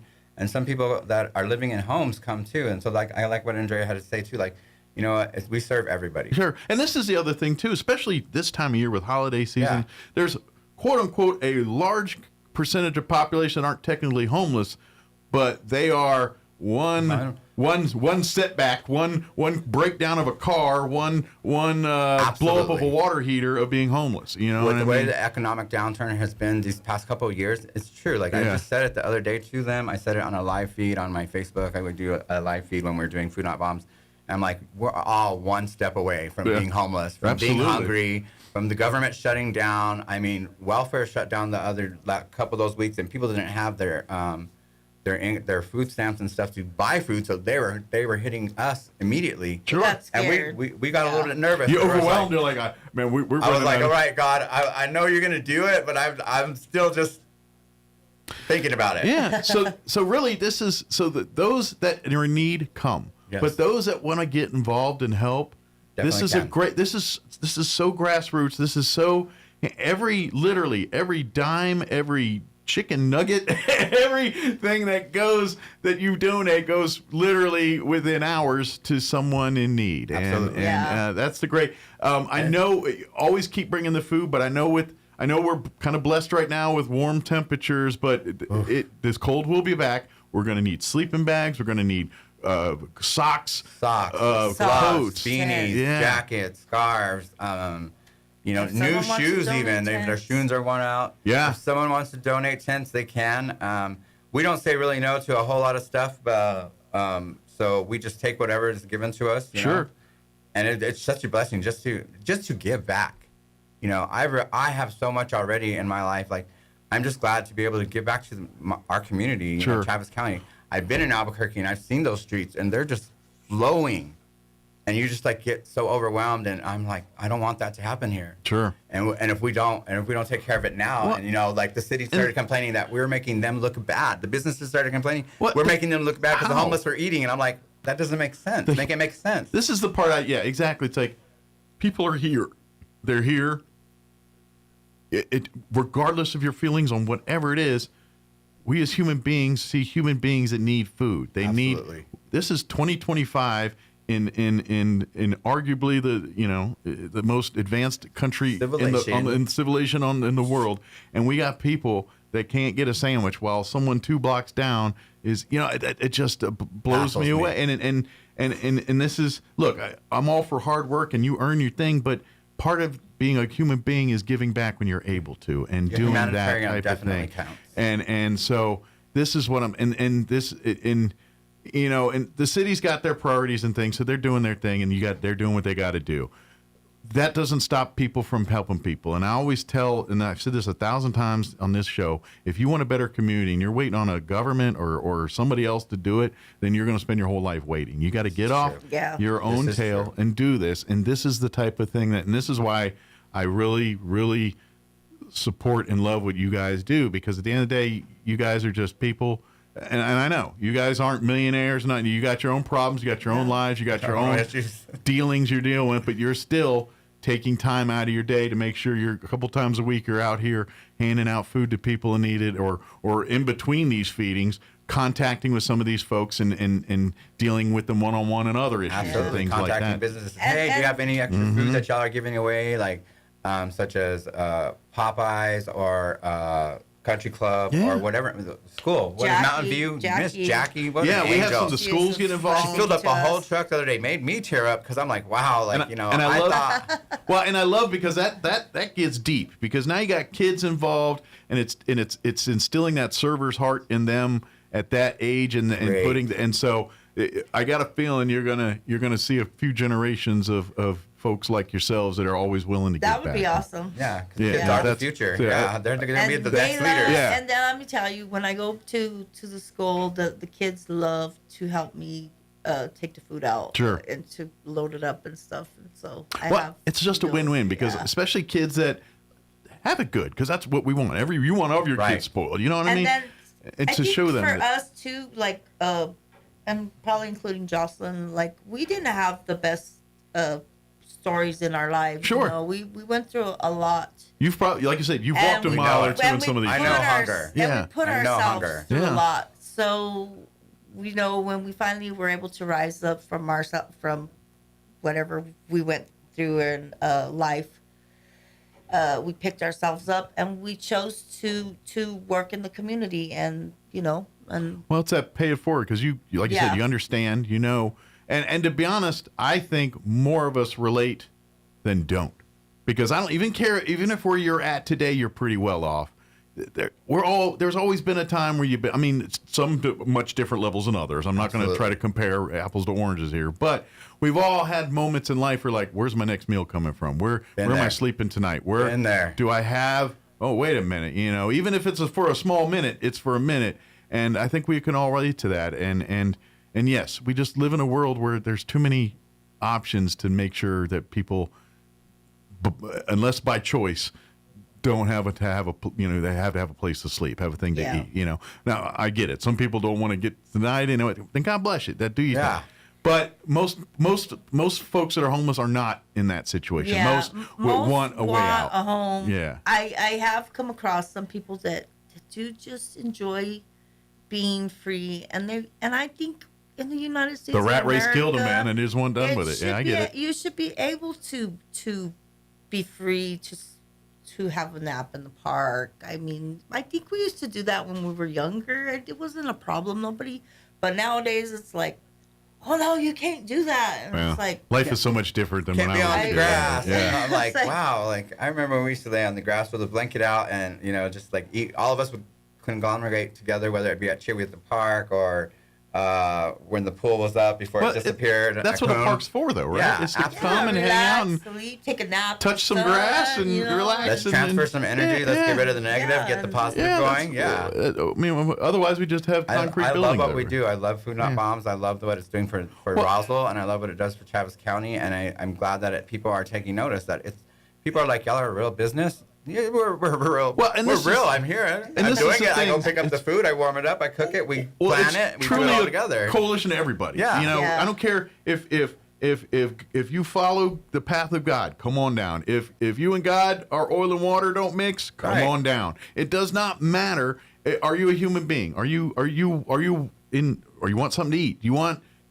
Do you want to meet some people or not? It don't matter. If you just come on, even if you're not hungry, you just want to come and talk and get involved. See some people, And if you're a business that restaurant, a mom and pop, or a chain, I don't care who you are, and you're listening, say, we do throw a lot of food out at night. Maybe please reach out to Food Not Bombs. We'll pick it up, we'll store it, and we'll figure it out. We'll feed them. Yeah. And all of the above, all foods on, because I know you guys pretty much from waters to and waters, you know what, toothbrushes, body wash, shampoo, conditioner, like we do the whole work. If it's good to help people, and by the way, we have so many families that donate too. We kind of talk about restaurants because they serve in mass quantities, but I know how many times there's families like, hey, we made a pot of beans, we made a big pot of soup, hey, I made a big enchilada casserole, And so that's make your favorite recipe and come let us enjoy it. And here's teach us it. This is the other part, because it's like food donations and a lot of it home cooked and homemade. This is probably the best well-fed. You know what I'm saying? Like you're eating. They get good food. It's like, wait a minute. Like there's like the country club donate. It's like, is that filet mignon we're eating today? We be smelling it sometimes. Does that look good? Does that look good? You're kind of like, wait a minute. Food. We don't need cloth napkins for this thing. In 2.5 years, we have had no complaints on our food. Yeah. Just compliments. And the blessings you guys have had has been really great. We're so thankful. Andrea cooks a lot of the food too. Andrea cooks. I cook. And so but when we get that little break from when restaurants donate big, we're like, oh yeah. Yeah. And when we get volunteers, I'm like, we sit back and we're like, I like the volunteers when they want to come because they're like, what can we do? I was all stand here. Here's a spoon. Yeah. Serve. Come serve and come. And it gives us a break sometimes. Yeah. So yeah, if you want to come out volunteer. Well, I imagine we won't leave you hanging. We will not. I will be there. We'll guide you. I absolutely will. And it really is a fun experience. It really is. It really is. I don't think anybody's come out from there. Invite your families to come. Like my family comes. My family, my sisters, my nephew, my grandma comes and eats with us. She's 83 years old. Hi, grandma. And so she comes and she eats. She's like, "What do we eat? What are y'all eating?" And I'm like, Whatever She's you on want. dialysis, so she has a very her stomach. I don't know. She can take You hit something. 83, you should be able to eat whatever you want to. And so yeah, and, you earn that. and like he said, 83 years old. You know, that is she's not completely.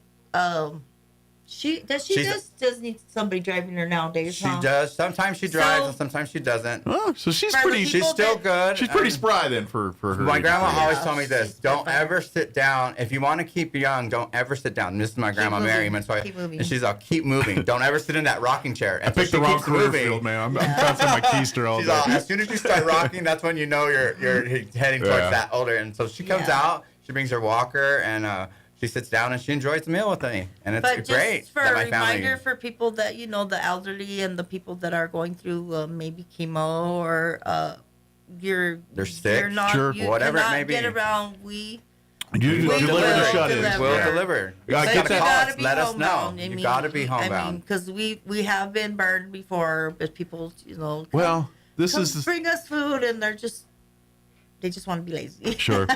But that can't deter you from doing what you No, do. absolutely does not. It does. And unfortunately, sometimes people are like, well, they don't. That's not your determination us to to make. decide. Yeah. You help, and well, I'm a Christian, so God will figure it out the way I go. But whatever you do to rationalize these things. Yeah. So, Yeah.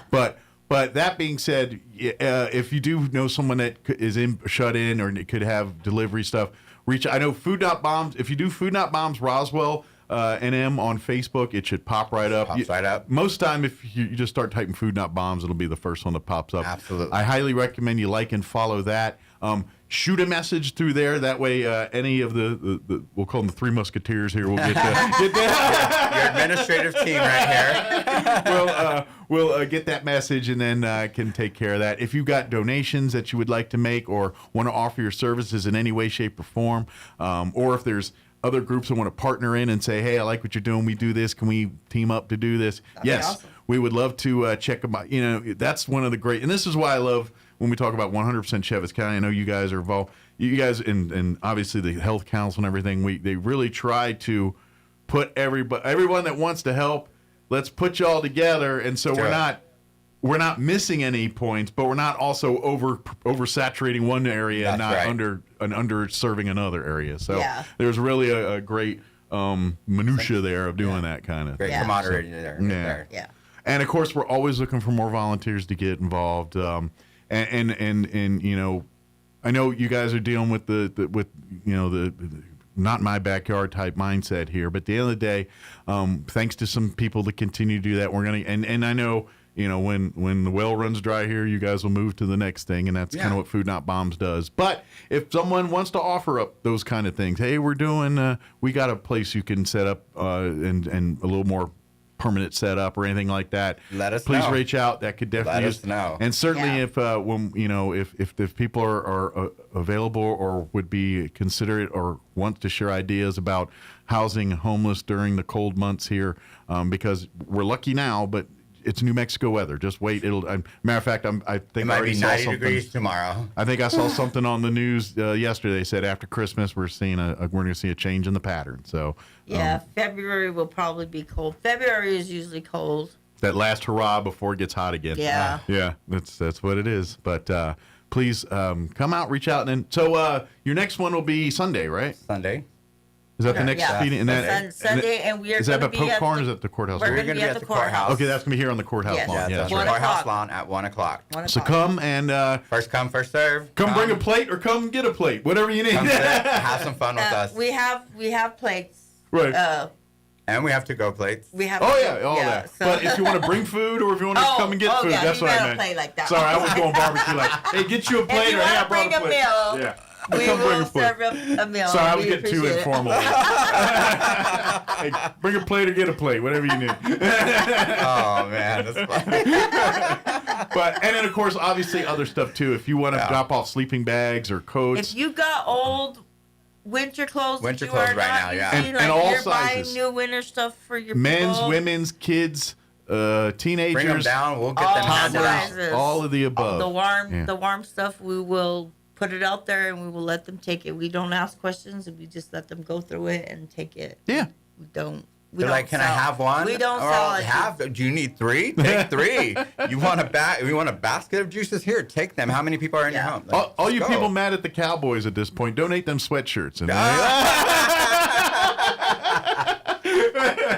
Cowboys. Cowboys. Donate all them sweatshirts. I'm done with them Cowboys.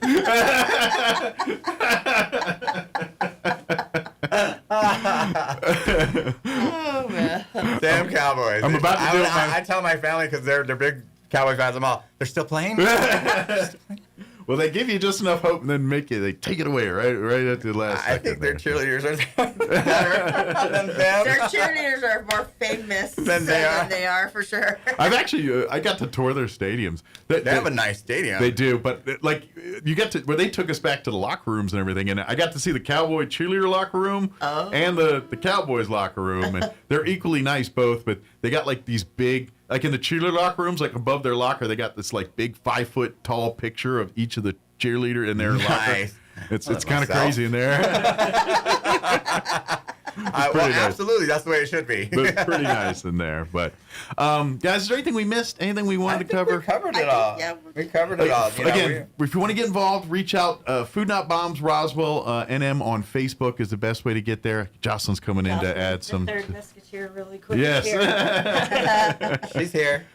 So I just wanted We think to. of her as a great team leader. Yes, She's a great team leader. I want to thank my volunteers so much because when I started this, it was just me and Andrea, and we were doing it at the warming center and kind of just trying to figure out what we were doing and feed people. And then Ernie came along, and he's been a warrior and just steps up and picks up donations, and Andrea picks up donations. And, you know, I don't think we would be able to be doing it this long without. Well, and this is, and this, we're saying, and a couple more people get involved, and it grows.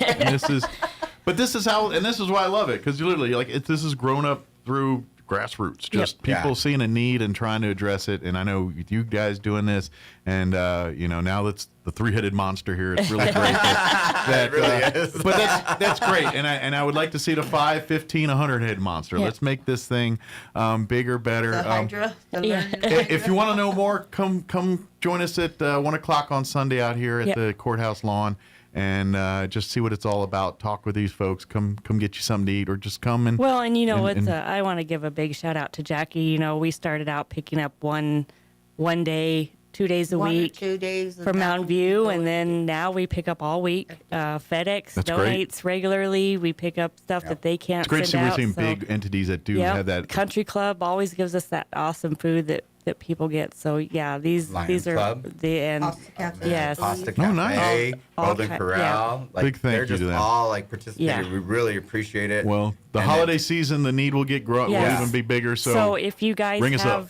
have food, please during your events, Christmas events, get a hold of us because there is no school. After That's true. That's a this dried week. up resource for the next we couple will weeks, need yeah. all the food donations that we can get from But events. there's a lot of holiday parties. Yes, So please yeah, reach out. contact us. Even though if we're all gonna be sugared up with cake and cookies this week, that's what it's gonna be. by 1:30, I'm like, hey, what's going on, man? I'm eating cupcakes, man. We're gonna. Nicole's cookies. I love sugar cookies. Donate them sugar cookies. Good deal. Well, thank you guys, and Okay. thank you for what you do. And We anytime, thank you so much We for thank having you for us. having anytime, us. We and anything else appreciate we it. can do to get the word out and help spread the news and spread the love, we could be happy to do that. So Thank good you. deal. Thank you. Thank you guys. I'm sure you got a few fires to stomp out as we speak. So. All right, it is 8:51. Time for some news and sports, and I think commercials to pay for lunch. Don't go away. You're listening to Mornings with Mike Winters. Now for a Pecos Valley news update. A police pursuit led to the arrest of one person in Sandy Springs, that according to police. An officer with Roswell Police Department attempted to stop a vehicle after observing the driver using a handheld device while driving on Holcomb Bridge Road. The driver failed to stop and drove off at a high rate of speed, according to the officer. The officer did not pursue the vehicle in accordance with the department's policy. Police located the car and attempted another traffic stop. They say the driver refused to stop and fled. Roswell Police Department notified the Sandy Springs Police Department about the chase who assumed the pursuit. Sad news from the world of NASCAR as famous NASCAR driver Greg Biffle, his wife and 2 children, and 3 others were killed after a private jet crashed at an airport in North Carolina Thursday morning. Born in Vancouver, Washington, he began his racing career on short tracks in the Pacific Northwest and made his NASCAR debut in 1996. Biffle won the 2000 NASCAR Craftsman Truck Series Championship and the 2002 NASCAR Busch Series Championship, making him the first driver to win both titles. Now you're up to date. I'm Sandy Connor. It's time for the Chaves County Sports Report. Got some basketball scores from last night. The Roswell Coyotes guys playing at the Clovis Holiday Tournament and defeated Portales, no problem, 73-41. Roswell moves to 3-3 on the season. So they'll play in the semifinals at Clovis today against West Mesa this afternoon at 4:15. West Mesa down to Lovington 72-64 yesterday. In girls basketball action, Dexter playing at the Capitan tournament and fell to Dora 47-38. Dexter back in action against Cliff this afternoon at 12:15. And for Goddard, the Goddard girls basketball team, they'll be playing at Santa Fe tomorrow afternoon at 2 o'clock. Goddard 5-4. Santa Fe is sitting at 4-3 so far this season. The sports report brought to you by DSI. Call DSI for all your office technology needs. I'm Eric Butler at Roswell Talk FM 106.5. I'm meteorologist Steve Hamilton with your Pecos Valley weather. Not much going on this weekend. We're in pretty good shape. We do have a little cold front dropping in Saturday night. That'll cool things off a little bit on Sunday, but pretty nice. Mid-70s and sunny for today. Overnight down to 40 and clear. Will be near 80 for the afternoon high on Saturday. Lots of sunshine. Clear Saturday night and then sunny on Sunday. We're in the mid-60s. That's your latest forecast. I'm meteorologist Steve Hamilton. All across America, this is the Red Apple Audio Network's Market Report, sponsored by Abacus Global Management. Good morning.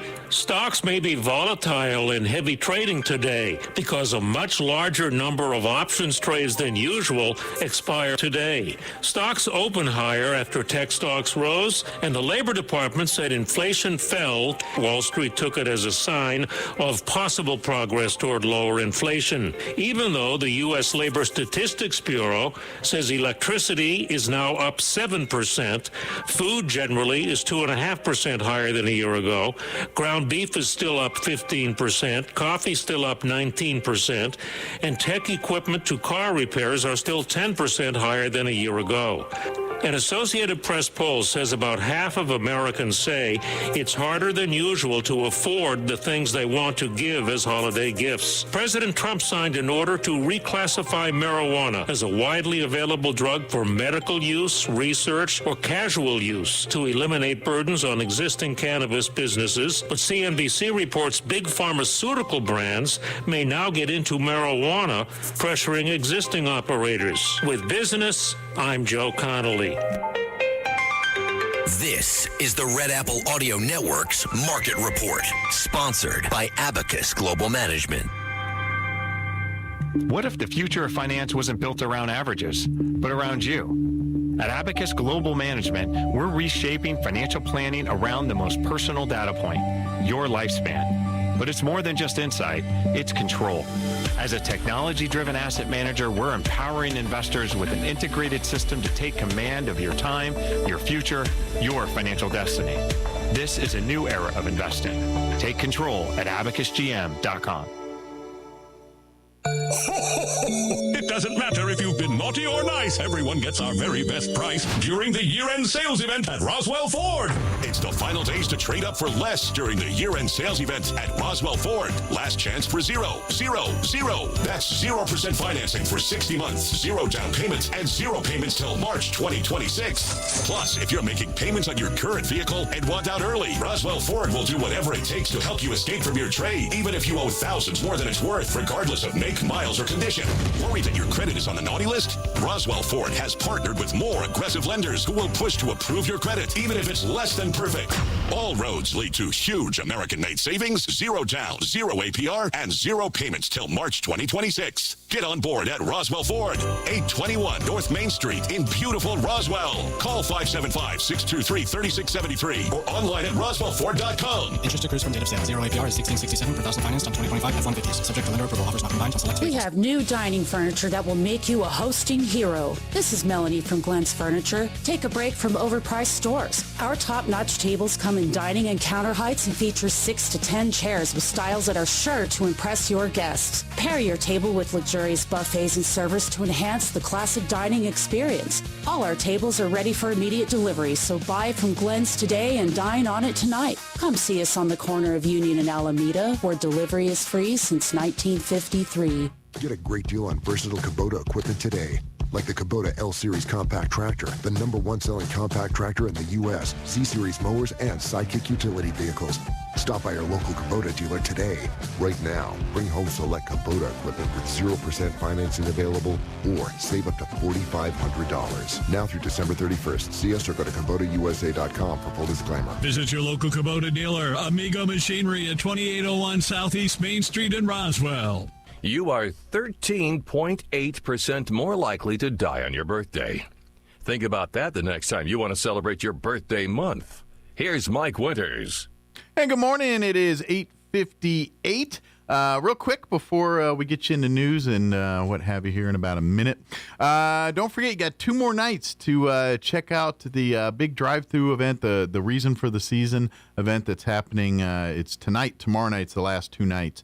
Out at 6439 West 2nd Street, we had Pastor Jim and Laura on early in the week talking about they've added, they've been doing this for the last 3 years now, but they've added, now they got like 18 stops now you can go through, and it really covers the whole life of Jesus, not just the birth, but the whole gospel. So, and it's free. They do ask, or they do accept a love offering at the end, but you don't have to, no big deal. But it is free, and it's really cool. People that have gone through it have been amazed by it, and it'll be from 5:30 to 9:30 again tonight and tomorrow night, 6439 West 2nd out at Deer Creek there, about 6 Mile Hill north of the highway. You'll see some angels nearby. Just follow the angels. It'll be in there. So, all right, it is closing at 8 o'clock. Town Hall News is up next. We'll be back. Your home for Kim Commando in Roswell. 106.5 Roswell's Talk FM, KEND, Roswell, New Mexico. Town Hall, I'm Rich Thomason. The Brown University shooting suspect has been found dead. The body of former Brown student Claudio Neves Valente was found in a storage unit in Salem, New Hampshire. Providence, Rhode Island Mayor Brett Smiley. Over the past 5 days, minutes have felt like hours. But the people of Providence have done what we're best at. We've leaned on one another, come together and supported one another, and showed the nation what a tight-knit community looks like. The suspect has also been linked to the killing of an MIT professor in a Boston suburb a couple of days after the Brown University attack. The NASCAR world is in shock at word of a plane crash. It claimed the lives of retired driver Greg Biffle and his family. NASCAR said that Biffle was a beloved member of the NASCAR community, adding, quote, his passion for racing, his integrity, and his commitment to fans and fellow competitors alike made a lasting impact on the sport. North Carolina Congressman Richard Hudson posted on X, I'm devastated by the loss of Greg, Christina, and their children, and my heart is with all who love them. He added, they were friends who lived their lives focused on helping others. Correspondent Ken Lorman says the Cessna business jet crashed at Statesville Regional Airport north of Charlotte. The Department of Health and Human Services has unveiled a series of proposed regulatory actions that would effectively ban so-called gender-affirming care for minors. The Kennedy Center Board has voted to rename America's Cultural Center the Trump Kennedy Center. Yes, Democrats are outraged. Wisconsin Judge Hannah Dugan has been convicted of felony obstruction for helping a Mexican national evade ICE agents. Could get 5 years in prison. Her lawyers vow an appeal. On Wall Street, stocks are higher. More on these stories at townhall.com. Everybody wants cheap airfare, but where do you find it? You call low-cost airlines. Their prices are direct from the airlines, and they're so low you can't find these fares published anywhere. They specialize in cheap flights, discount hotel rooms, cheap car rental rates, and great package deals anywhere around the world. Wherever you want to go, they can help you get there cheaply and with a best price guarantee. If you want the lowest prices on your airline tickets or other travel services, call now. That's right, call. That's the only way to get these rates. Experts are standing by 24/7 to get you the cheapest airfare and hotel rates available. So don't wait. Call right now for the lowest travel prices anywhere and for great last-minute travel deals too. Call 866-755-5300. That's 866-755-5300. Again, that's 866-755-5300. Call us right now. European Union leaders have agreed to provide a massive interest-free loan to Ukraine to meet its military and economic needs for the coming 2 years. The money, roughly $106 billion, will be raised by the EU on capital markets. The leaders worked deep into the night to reassure Belgium that they would provide guarantees to protect it from Russian retaliation, should it back a reparations loan for Ukraine. Hollywood icon Rob Reiner urged Holocaust survivors to show resilience in a video message recorded weeks before he was murdered. Reiner's message was delivered to a Hanukkah ceremony honoring Holocaust survivors. He noted that his wife's family was killed at Auschwitz. Giving the event special meeting, the video was part of a virtual candle lighting by the Conference of Jewish Material Claims Against Germany. As part of the event, around 100 Holocaust survivors had gathered at the Western Wall. Townhall.com. The debate over the merits of diversity, equity, and inclusion is heating up. The head of the Equal Employment Opportunity Commission urging white men to report workplace discrimination based on race or sex. Andrea Lucas, a sharp critic of DEI initiatives, is calling on affected individuals to contact the agency. Meanwhile, critics claim that DEI creates fairness for one and all, even white men. Former EEOC Chair Jenny Yang calls Lucas' focus on white men problematic. Jason Walker reporting. President Trump has signed an executive order that could reclassify marijuana as a less dangerous drug. It could ease regulations and expand medical research, but some Republicans have their doubts. They oppose the change, arguing that marijuana remains dangerous. More on these stories at townhall.com.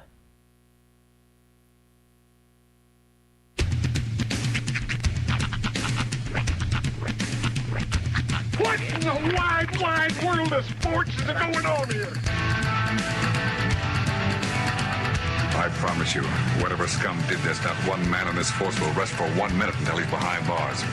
Now let's grab a bite to eat. Yeah, come on. I feel the hot wind on my shoulder and the touch of a world that is older. I hit the switch and check the number.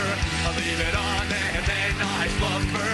I hear the rhythm ringing through it. Flamenco guitar and cumbia music. I hear the talking of the DJ. The Travelician, what does he say? I'm on a Mexican radio. I'm on a Mexican world radio. Broadcasting live from high atop the J.P. White Building in downtown Roswell, New Mexico. It's Mornings with Mike Winters on 106.5 Roswell's Talk FM. Is that what I sound like when I talk? Now, here's your host, Mike Winters. And good morning. It is 6 minutes after 9 o'clock. Welcome to hour number 3. Chris and Garros of Mornings with Mike Winters right here on 106.5 Roswell's Talk FM. Happy Friday, everybody. Yes, the final Friday before Christmas, 6 geese a-laying day, whatever day you want to call it. Is that what it is? Yep. Well, 6 days away, so you got six geese a-laying. Let's not forget, though, they are a-laying. Those eggs will be a-hatching. How do they, we were talking about the cost of all that the other day. How does one determine the cost of 6 guesstimate a laying a geese? Well, let me take a gander. All right. Silly goose. Hey, the cheese just gets deeper from here, folks. But while he's looking up the cost of 6 geese a laying. Happy. It is the final Friday before the holiday Christmas week. And I'm going to say, for the procrastinators of the shoppers, it's your official go time. This is the weekend. This is your weekend. Begin. And you know what? This is the best weekend for the mom and pop shops and for the brick and mortars because, you're not going to get it shipped unless you do overnights. That's right. Okay, so the cost of a single laying goose in 2025 typically ranges from $23.50 to over $100, depending upon the breed, age, and quality. Specifically, the 6 geese mentioned in the 12 Days of Christmas carol are estimated to have a total of $930 for all 6 in 2025. $1,000 for 6 laying geese. Geese? Now these are geese in their prime. We're talking prime laying condition.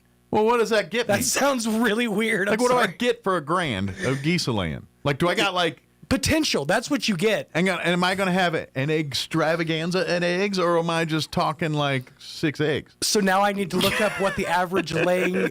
How often does a goose lay an egg? I mean, if I can start a farm with these, that's like what next thing you know, I'm like, then $1,000's a good investment. But if I got 6 eggs, that's kind of a ripoff. Do you remember how Don Williams? Don Williams. He used to do those late night infomercials where he'd sell you baseball cards and he'd tell you can open up your own card store. You can open up your own goose farm. That's right. All right, let's see. What is the average? I mean, I guess this feels like a Monty Python question. I guess six geese is a lot of meat. I mean, I guess I can get my price back in meat. The foie gras alone you could produce from 6 laying, but then again, you'd also have to take away one of your laying geese for that. These things ain't laying but 6 eggs. I'm taking away more than one.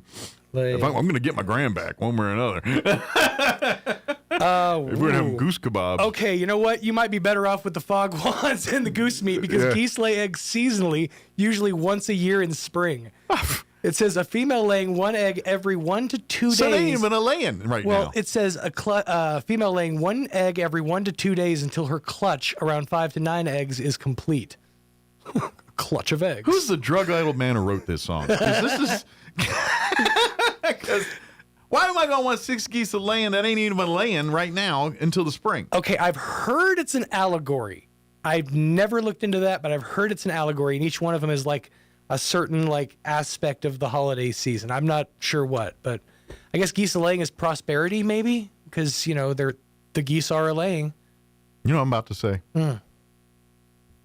Bring on Wham.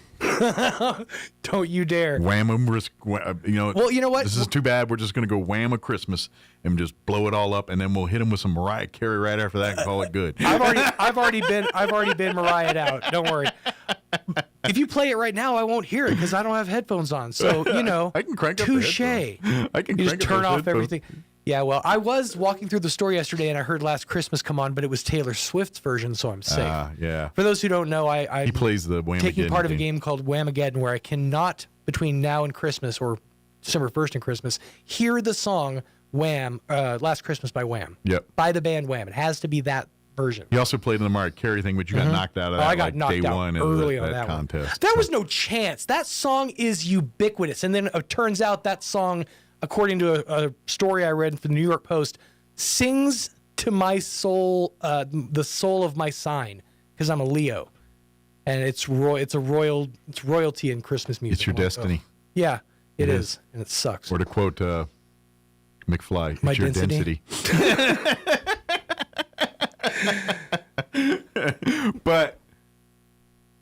But all fairness though, I mean, there was also this I don't know if it's a challenge. I saw it.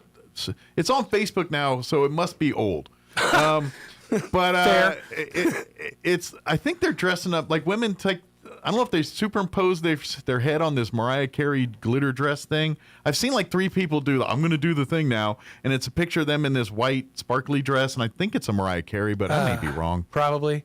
I mean, have you seen this yet? I saw it twice on Facebook yesterday.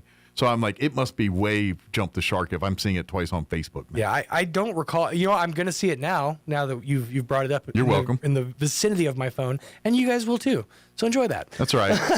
I looked at low-carb bagels once. Now I cannot stop looking at low-carb bagels. Yeah, I'm dealing with a lot of that lately because, it's Christmas, so you Google things. And so I got a bag of low-carb bagels at the house. Long story short, I ordered a year's supply. That's right. Those things keep. I got a bagel bunker now. Made of bagels, holding bagels. Tastes like bagels. So anyway, we ought to get the hour going. Yes. And we got a full slate for this hour of the show. We'll get you up to date with the weather and all that here in just a bit. Then here in a few minutes, we will talk scouting with, actually we'll have Carl, our CEO, and then Ethan, one of our board members as well, give us an update on a few of the events and things coming up through the Conquistador Council here with Scouting America, and just get a little update on that too. So we'll chit-chat, talk scouting here in a minute. Later on in the hour, we'll get you up to date with news of the local variety, your Wall Street business update, probably some more ads to pay for lunch and whatever else we can come up with for this hour of the show. Before we do any of that, though, let's take a gander at your weather. Speaking of the goose, he actually gandered, I think, when he did that. By the way, the weather is nothing like winter, but pretty nice. I'm meteorologist Steve Hamilton with your Pecos Valley weather. Not much going on this weekend. We're in pretty good shape. We do have a little cold front dropping in Saturday night. That'll cool things off a little bit on Sunday, but pretty nice. Mid-70s and sunny for today. Overnight down to 40 and clear. Will be near 80 for the afternoon high on Saturday. Lots of sunshine. Clear Saturday night and then sunny on Sunday. We're in the mid-60s. That's your latest forecast. I'm meteorologist Steve Hamilton. Thank you, Steve. Currently 42 degrees here in Roswell. Humidity is at 35%. Winds are calm at the moment. Today, mid-70s, sunny and 75 with south winds 5 to 10 miles per hour. Tonight, skies will be clear. Expect an overnight low of 40 with winds out of the southwest 5 to 10. Tomorrow, they say 79 officially. You know, and I know, we know that's going to feel like 80. So 80 tomorrow, winds out of the northwest 5 to 15. Tomorrow night, clear, overnight low of 38. West winds at around 5 miles per hour, and some kind of little cold front, a little one, because it will be cooler on Sunday, but not much. Sunny and 67, so still pleasant. Winds will be out of the south at around 5 miles per hour. And then for your Christmas week, nothing Christmas-like about it. Sunny and 74 on Monday. Sunny and 73 on Tuesday. Christmas Eve, sunny and 76. Christmas Day, sunny and 76. Very pleasant, but not Christmas-like at all. I mean, you got to have a little cold. I mean, I'm not asking for a blizzard or snowball, but at least where I want a cup of hot cocoa, not going, no chocolate milk will be just fine because it's 75 out, and who wants cocoa when it's 75? Nobody. So that's all I'm saying. Just make it something that's cocoa acceptable weather. That's what we're going. All right, 9:15. We're going to take about a 3-minute break here, and then we'll talk scouts here on the other side. Don't go away. You're listening to Mornings with Mike Winters. Artesia General Hospital presents healthy living tips for the fall and winter seasons. As the days get shorter and the temperatures drop, keeping your family healthy takes a little extra planning. Start with the basics. Wash your hands often, especially after being out in public. And don't forget your flu shot. It's one of the best ways to prevent serious illness during fall and winter. Holiday gatherings are coming too. Enjoy the season without overdoing it. Choose vegetables and lean proteins first, then savor those festive treats in moderation. And with heaters running around the clock, your skin can dry out fast. Use a good moisturizer, drink lots of water, and consider adding a humidifier at home to keep everyone comfortable. Simple habits can make a big difference. These healthy living reminders are brought to you by Artesia General Hospital, ready to help take care of you and your family.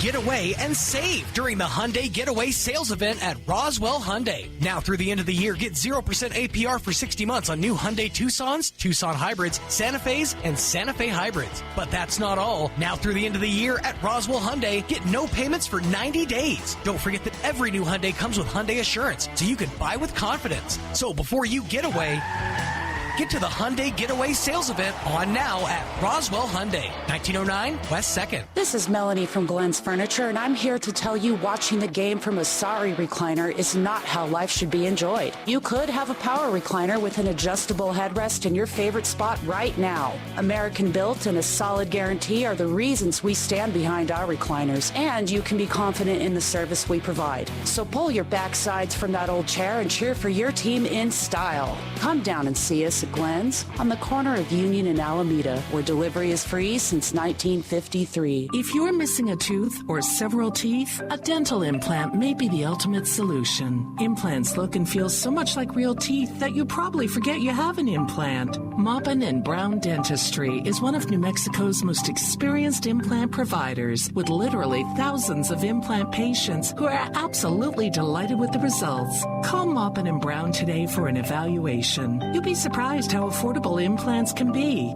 Maupin and Brown, your choice for experienced, state-of-the-art dentistry. A Greek-Canadian man invented the Hawaiian pizza. His name was Tex Colorado, and he was from Detroit. Here's Mike Winters.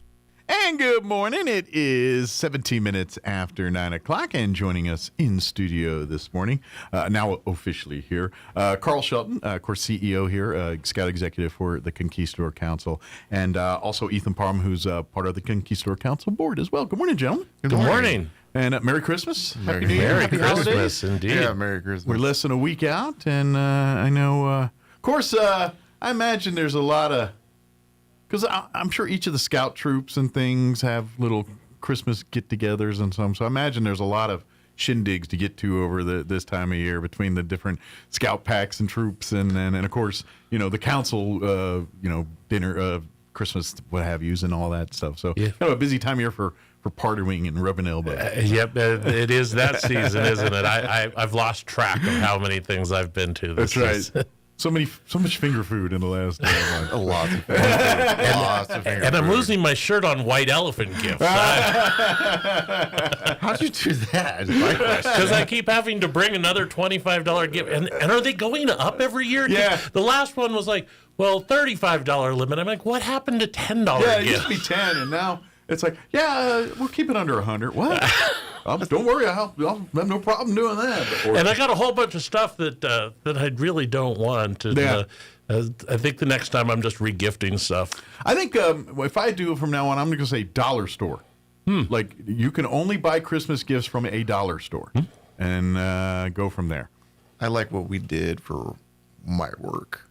We chose any kind of gift. Okay. And it was going to the Kids Cancer Center in Austin. Okay. No, Fort Worth.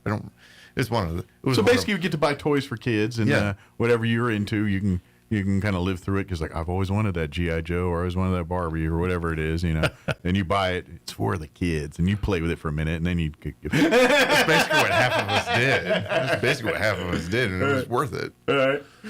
Like to this day, I still want because I had one when I was a kid, and I really need it. The old school Bionic Man with the. Oh, absolutely. Yeah, you're probably. I don't know if you. It was that the one. The one I had. You could actually look through the back of his head and see the eye. Yeah. Before my time. Yeah, before my time. And a button to make the arm go. The bionic arm. I think if you have one in mint shape, I think it's worth the money now. But the Steve Austin $1 Million Man, $6 Million Man model. Yeah, I want one of those. That and Stretch Armstrong. Which I achieved. My friend and I achieved the what's inside of a Stretch Armstrong. I'm an Eagle Scout. I was a curious lot. I used to, you know how that goes. A lot of Eagle Scouts, they get into things before they become Eagle Scouts. Truth.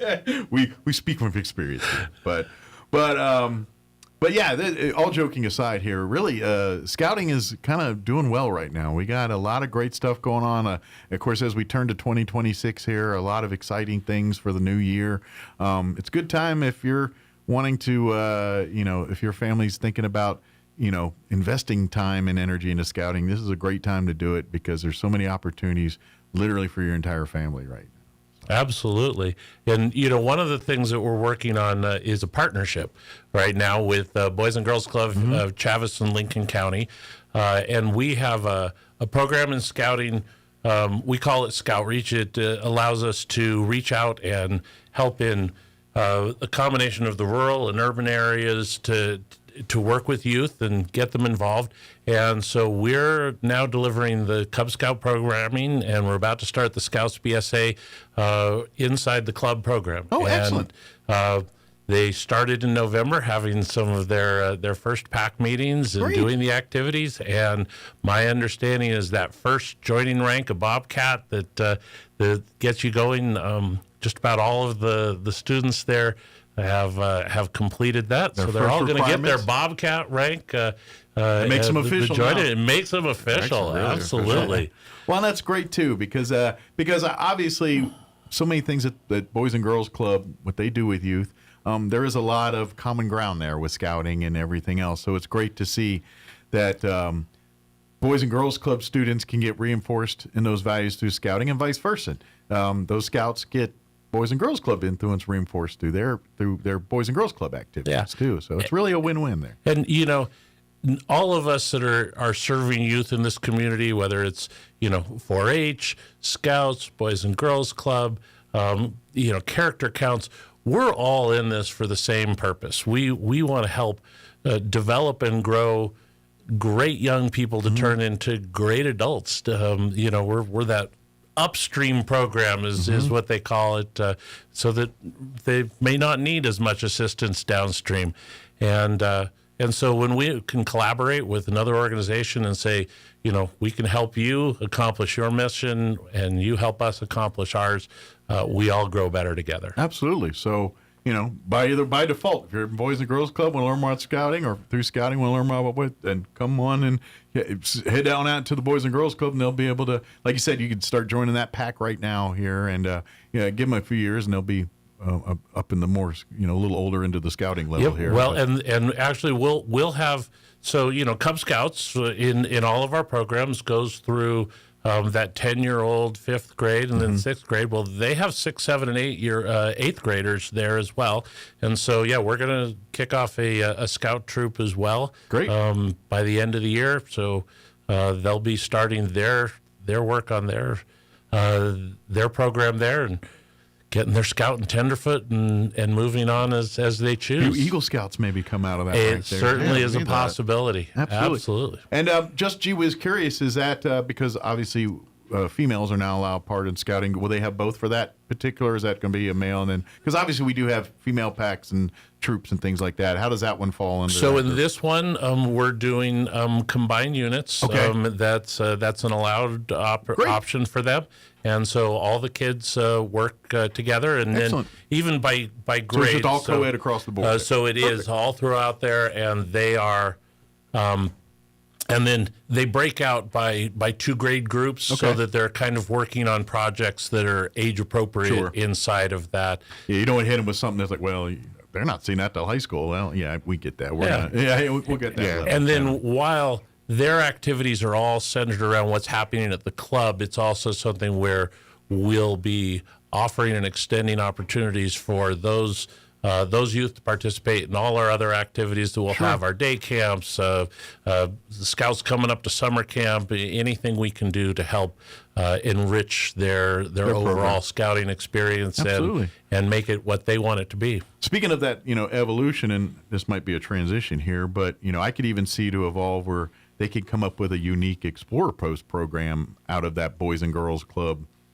scouting partnership there. That's our exploring program. That's the Explorer Club. That's up to 8th grade, and I could certainly see that coming there. That's our career field side, and the clubs just kind of dabble in different careers. But then I can see it evolving into something perhaps. Where they take a niche interest in something, and the next thing you know, they Explorer Post just about that subject rises from the ashes. Yeah. That. So we've got our great Explorer Post happening right now. Yeah. Our medical post is over at Eastern. Yeah. And the folks that maybe young folks that have an aspirations to join really probably any aspect of the medical field, from nursing to doctors to the techs, this is an opportunity for these explorers to kind of dabble in those and find their niche in the medical field. Yeah, the volunteers that run that are hospital medical professionals, and they work with the youth to really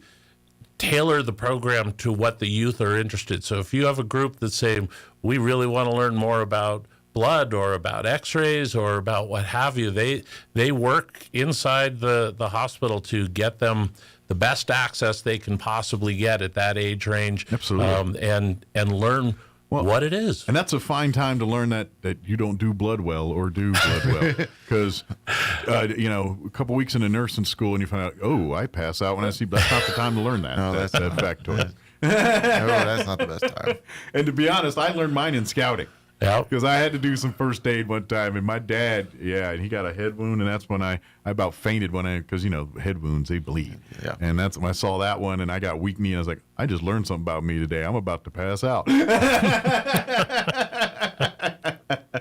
that's I learned. Medical career field, not so much for me. But, and what I love is they get to do, but this is the great stuff about the Explorer programs is it's okay if this is not your niche, there are other different groups with other different, and we are looking for more opportunities. And this is where adults and other groups, if you're good at welding or something like that, we can start an Explorer post dedicated to that type of thing. Right, to welding or to the trades in general, where a couple of people professional in that area could come together. Yeah, the possibilities. I know we've had some dabbling with law enforcement and things, that's what we're saying. There's more opportunities there. So if someone's listening and they're saying, man, I think, or mechanics, automotive, maybe there's an automotive Explorer post. A group of people want to work on cars and trucks.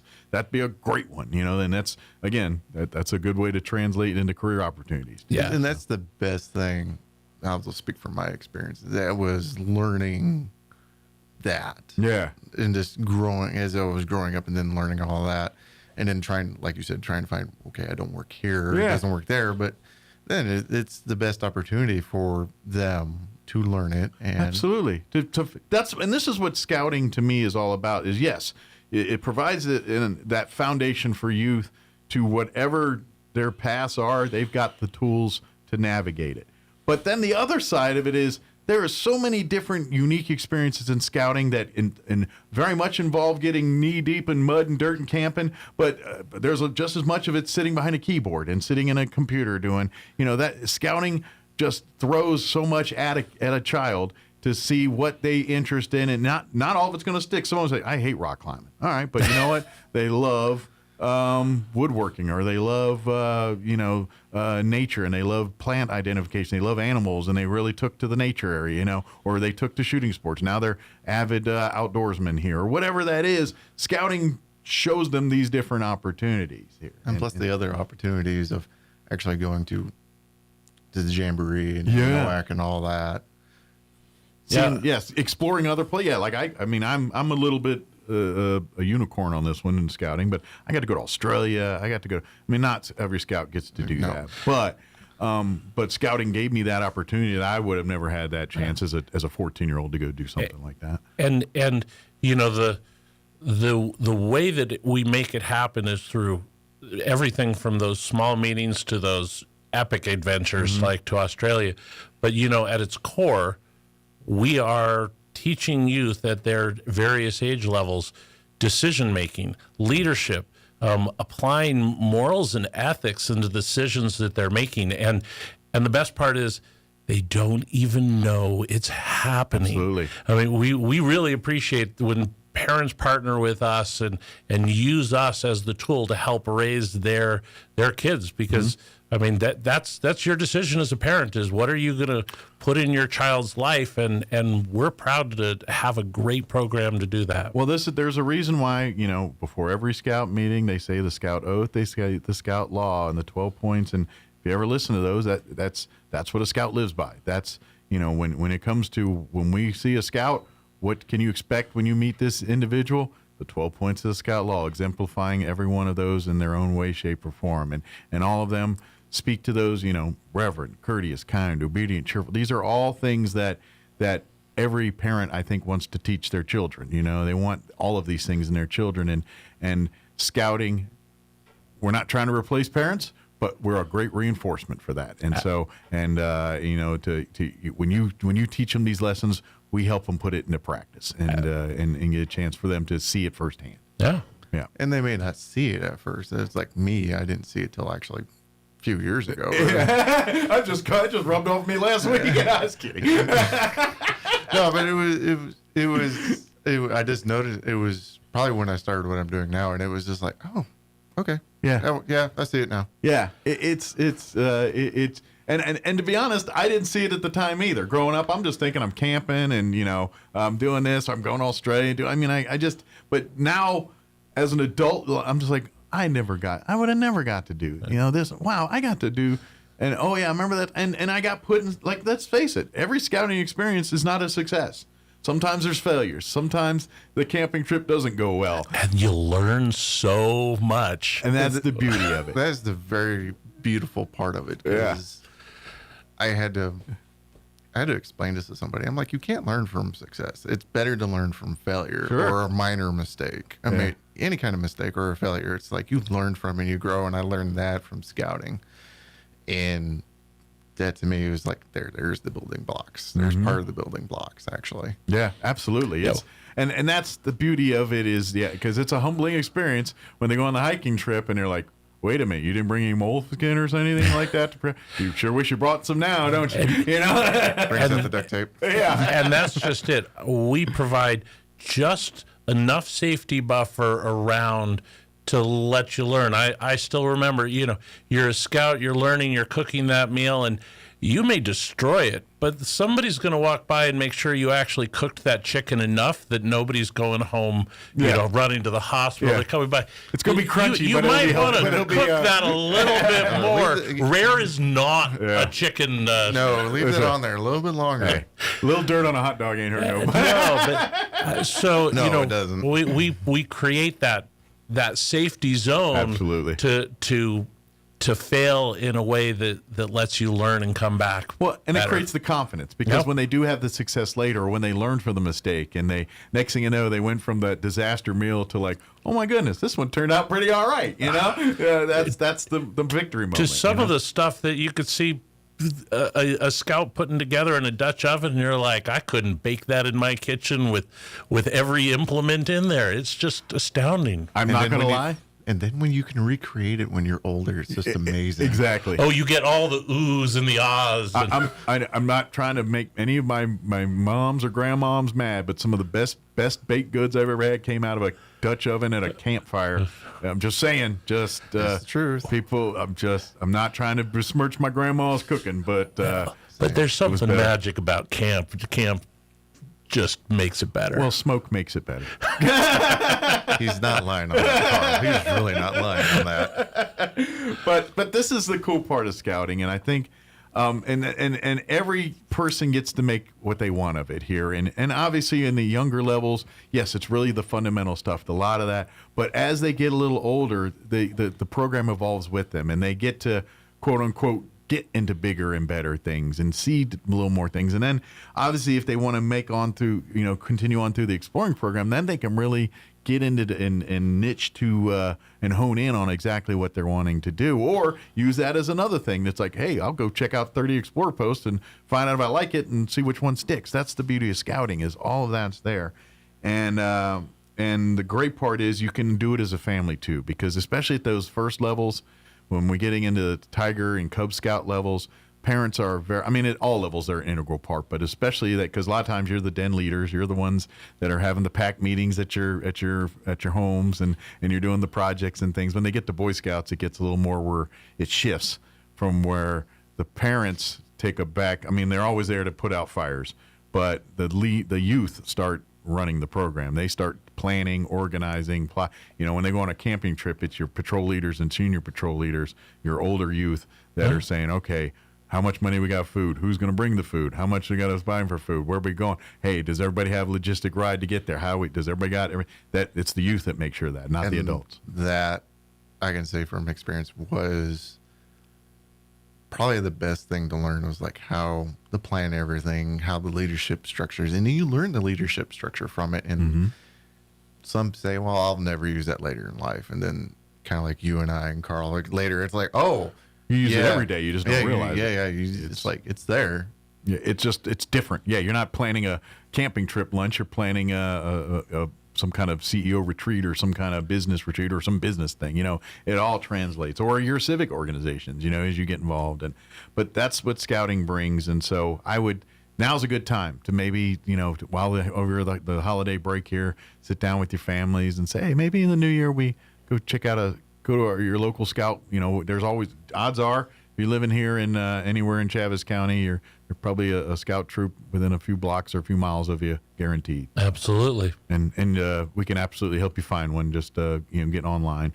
There is a couple of other programs and events we want to put on people's radar. I know we kind of got philosophical on everybody, but I know we talked a little bit about. You want to talk a little about Lone Scout program? We kind of covered most of that. Well, Lone Scout's kind of its own unique thing, and it's really created for scouts for youth who don't regularly get close to that area, and so it's specifically rural, overseas, things like that. Gotcha. So, for any of our folks who they're not coming back to town if they don't have to, maybe they're homeschooling, maybe they find themselves moving around a lot. It's a great way to use the scouting program to develop your youth. They can still tie into all the offerings that we have. Okay. And we'd love to help anybody do that. And there's still a place for them to have the relationships that scouting can provide, but it just doesn't mean you're going to show up every week to the same type of location and meeting. Gotcha. So as the joke started, I was like, well, I guess you're senior patrol leader and patrol leader now. So there are different ways that we approach the leadership, and there are different ways we do that. But yes, there is that sense of, well, I'm planning for a camp out of one.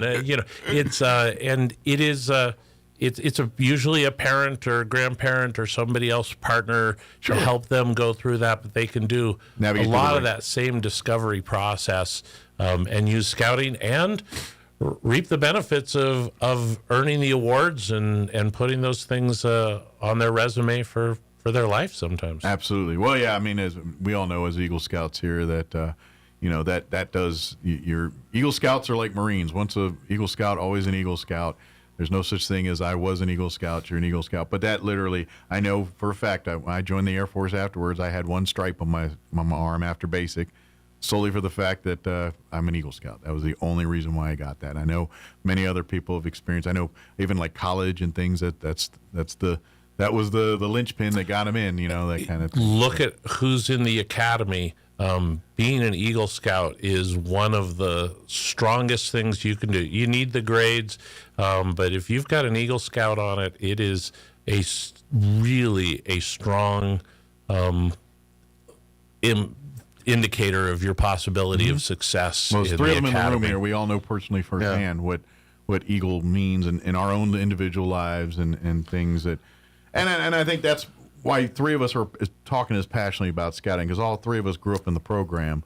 All three of us, in some way, shape, or form, owe to where we're at today because of what scouting did for us. And being second generation of doing it does help with it. And then I don't think Carl knows this, but actually my grandparents worked at Philmont. Oh, really? Yeah. Nice. My dad's parents worked at Philmont and did a lot of the stuff over there and did a lot of PAC stuff. That's a beautiful country up there. Oh, it is absolutely beautiful up there. And we talk about being Eagle Scouts, but I don't want to diminish somebody's experience if they're in our program for a year, for 4 years.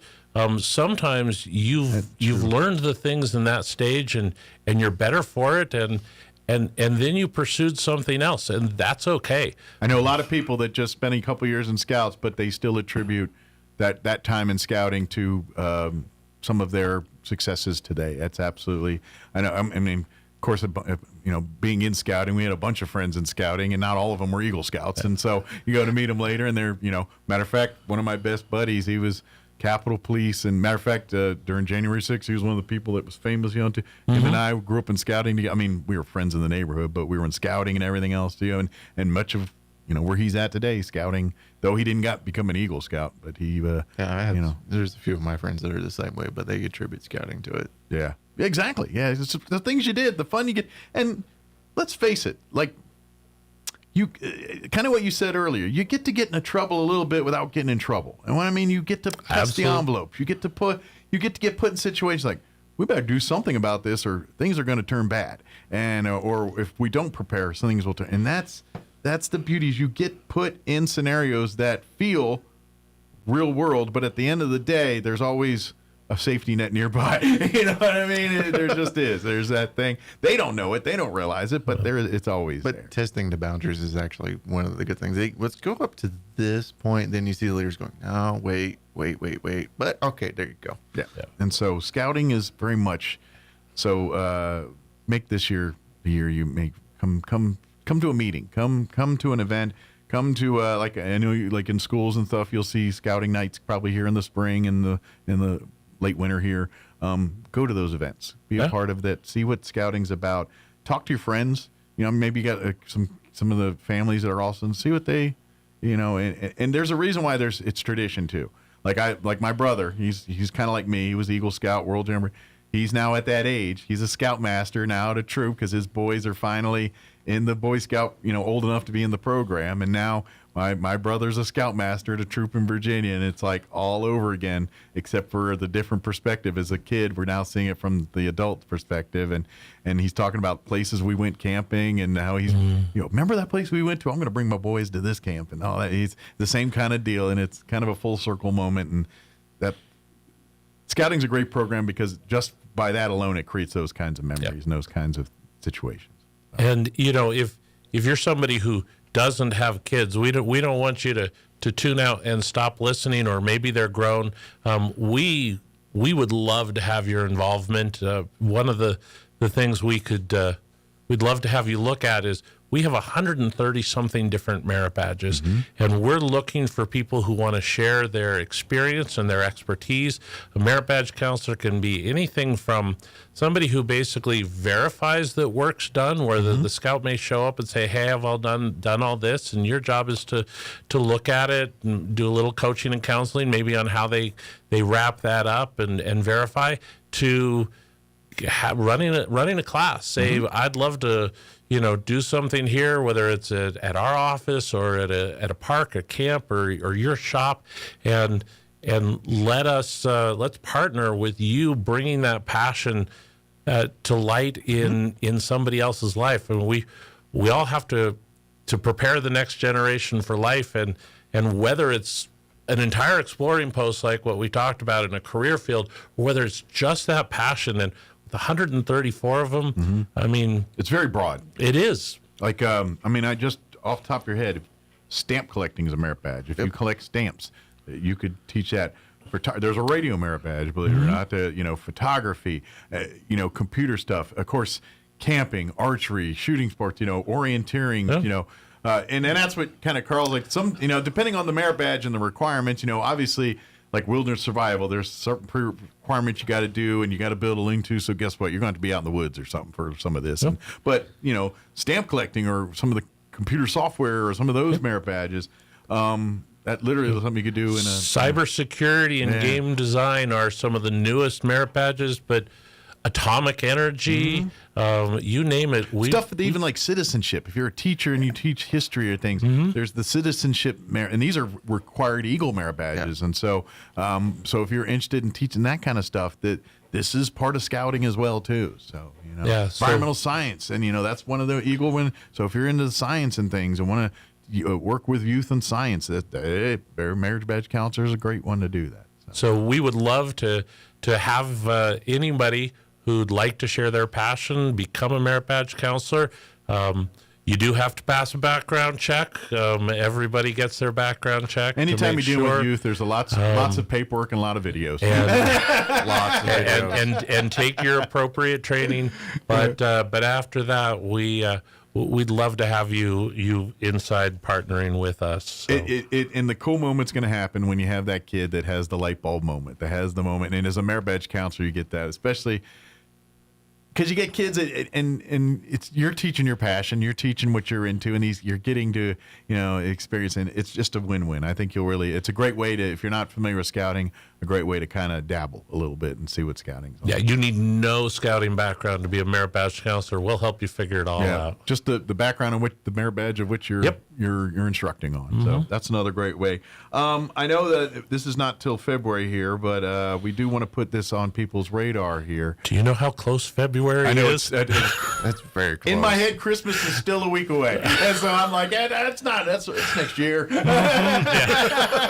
That's how rational it's next year. But yeah, and ideally it's about a month and some change away. About 6 weeks from now, Saturday before Super Bowl, we'll have our council annual banquet, and we'll have our Eagle Patio dedication. That's one of the cool things. I really love the Conquistador. This is a cool tradition I've seen since I've come out here, where if you're an Eagle Scout and you earned your Eagle in the Conquistador Council, your name is dedicated on a patio that's at the Scout headquarters, and every year they add the new stone or block containing the new Eagle Scout class and so they'll do the 2025 class here in about 6 weeks on February 7th. Yeah, so. And if you've got if you're one of our scouts or one of your scouts your Eagle Scouts is in the family, and they're coming into town, come by, take a picture with the patio, take a little memory, sign our guest book. We'd love to have you stop by and see us. Absolutely, but definitely more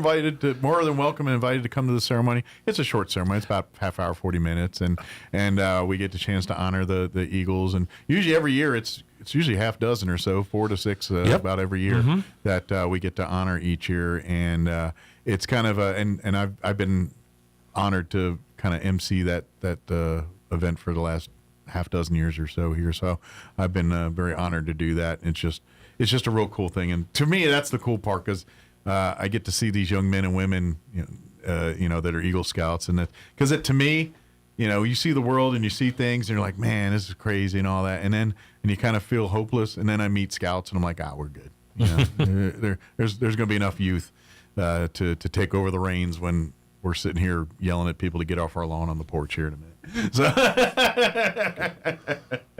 but definitely mark that down for February 7th, and that'll be at the Conquistador Council. That'll be the Conquistador, and then that later that afternoon we do have, our annual banquet. Yeah, and that's been growing, and the number of people attending. So if you've been tied into our scouting at any place, it is a great time to connect with some old friends, celebrate the wins in our council, recognize some of our great volunteers. So we'd love to have you come join. It's only $20 for adults, $10 for youth. Come have a fantastic meal and just enjoy one another. Absolutely, have some good. It's a good chance to catch up and things like that too. And of course, we're running short on time here, but we definitely want to. Another great way to support is through Friends of Scouting, financially donating to Scouting. If you donate to the Conquistador Council, that really helps through programs through all the Scouts throughout the Conquistador Council. Of course, if you have individual troops you want to earmark things to and stuff, that by all means go for it. But if you're kind of like, well, I don't have a troop attached to, just directly through the Conquistador Council be a great way, and that impacts all Scouts throughout southeast New Mexico here. Absolutely, so great way. Probably, but best way to do this, go to the website maybe. Just go to our website, nmscouts.org. The donate page is linked right off the front. Who wouldn't do that? And if you're looking at your end of year giving, or as you're planning your next year giving, as some people really do look ahead, we'd love to be a part of the consideration. The money you give really does have a direct impact in the lives of youth. Absolutely, yeah. It's really neat where scouting. It's because it's just unique where it's got the big support, the big thing, but when it comes to some of the troop and day-to-day activities, a lot of that's grassroots, and so a lot of times when you make these donations, it helps towards those kinds of things, and so that's the really cool part about it. So a great way if maybe you do have Scouts that are parent kids that it's been a few years since they were at Scouts, we'd like to contribute. Be a friend of Scouting is a great way to do that. And of course, like you said, you can always donate to individual packs and on the flip side of that, if there's a family that wants to join and money is the barrier to your membership, let us know. We have some money that we've received for scholarships just for that purpose. So we appreciate those who give. Money should not be a hurdle for and it should not be the reason you don't join scouting. Yep. And trust me, as 3 people in the room that got to really experience scouting to its fullest extent, scouting makes great human beings. At the end of the day, it's such a fun ride for the youth and to go through. But at the end of the day, it churns out great human beings. That's what scouting does. So I'd ask you to look into it. Come in and come to the Eagle dedication February. Come find a pack or a troop near you. If you can't find one, don't hesitate to reach out. If you're a Facebook user, type in Conquistador Council and it should pop right up. Start spelling, you'd be like CON and then a Q. By that time, it should start popping up. it will pop up. It's like, I don't know how to spell Conquistador. By the time you get to the Q, you should be good. If you can get to the Q, you'll be all right. Yep. Is there anything we missed, guys? Is there anything we wanted to cover that we just... we're excited. We're looking forward to 2026 as we launch our next year. And if you'd like to be a part of anything that we're doing, spring, fall, we have great summer camps and things. And so please come visit and check us out. Absolutely. Beautiful summer camps. Yeah. Beautiful summer camps. Yeah, Wahinape, that's a treat. You ought to get, hopefully, maybe we'll get an opportunity. And this is the perfect time to start getting into scouts now, and they'll be ready come summertime for their first summer camp here. Yeah, and unlike some camps, you go with friends, and instead of just showing up and looking around saying, I don't know anybody here, can I stay home tomorrow? So yeah. And while you're at summer camp, you get to meet new friends from either from other towns or other states. Absolutely, because you go as a troop and everything, but then you get in your merit badge classes, and there'll be kids from other troops and other parts of the state or the region, and they'll be taking a camping merit badge or one of the rifle and shotgun merit badge or whatever, something like that. It's really cool, and then a chance to get to be outdoors and smell nature and do stuff. And by the way, phones don't work up there. No data, no nothing. It's like the pioneer days up there. You want to make a phone call, you better chance writing a letter. I'm kidding. They have access, just don't tell the kids. We don't need them. We do limit our internet to adults and staff only. Yes, right. Yes. But for the kids concerned, the phone's on. Their phone is a camera for the week. Exactly. They do not get to make phone calls because there's no signal. Good deal. Well, thank you guys. We'll see you here in 2026. It's a pleasure. Merry Christmas and Happy New Year. Happy New Year. And we look for bigger, better, exciting things for 2026 for the Conquistador Council. It was a good 2025 was a good one. Yeah, it was. Let's make 2026 even better. So, absolutely. Good deal. Well, thank you guys, and thank you. We'll see you next time. Thank you. All right, it is 9:54. This morning has just zipped right through. Let's pause for some news, and I got to squeak in some commercials because they get mad when I don't play those. So, quick break. We'll be back to wrap up the show. Don't go away. Now for a Pecos Valley news update. A police pursuit led to the arrest of one person in Sandy Springs, that according to police. An officer with Roswell Police Department attempted to stop a vehicle after observing the driver using a handheld device while driving on Holcomb Bridge Road. The driver failed to stop and drove off at a high rate of speed, according to the officer. The officer did not pursue the vehicle in accordance with the department's policy. Police located the car and attempted another traffic stop. They say the driver refused to stop and fled. Roswell Police Department notified the Sandy Springs Police Department about the chase, who assumed the pursuit. Sad news from the world of NASCAR as famous NASCAR driver Greg Biffle, his wife and 2 children, and 3 others were killed after a private jet crashed at an airport in North Carolina Thursday morning. Born in Vancouver, Washington, he began his racing career on short tracks in the Pacific Northwest and made his NASCAR debut in 1996. Biffle won the 2000 NASCAR Craftsman Truck Series Championship and the 2002 NASCAR Busch Series Championship, making him the first driver to win both titles. Now you're up to date. I'm Sandy Cobb. Connor. I'm meteorologist Steve Hamilton with your Pecos Valley weather. Not much going on this weekend. We're in pretty good shape. We do have a little cold front dropping in Saturday night. That'll cool things off a little bit on Sunday, but pretty nice. Mid-70s and sunny for today. Overnight down to 40 and clear. Will be near 80 for the afternoon high on Saturday. Lots of sunshine. Clear Saturday night and then sunny on Sunday. We're in the mid-60s. That's your latest forecast. I'm meteorologist Steve Hamilton. With the Wall Street Business Report, I'm Rich Thomason. Oracle is one of 3 investors forming a new TikTok U.S. joint venture. Oracle shares rose 4% on the news.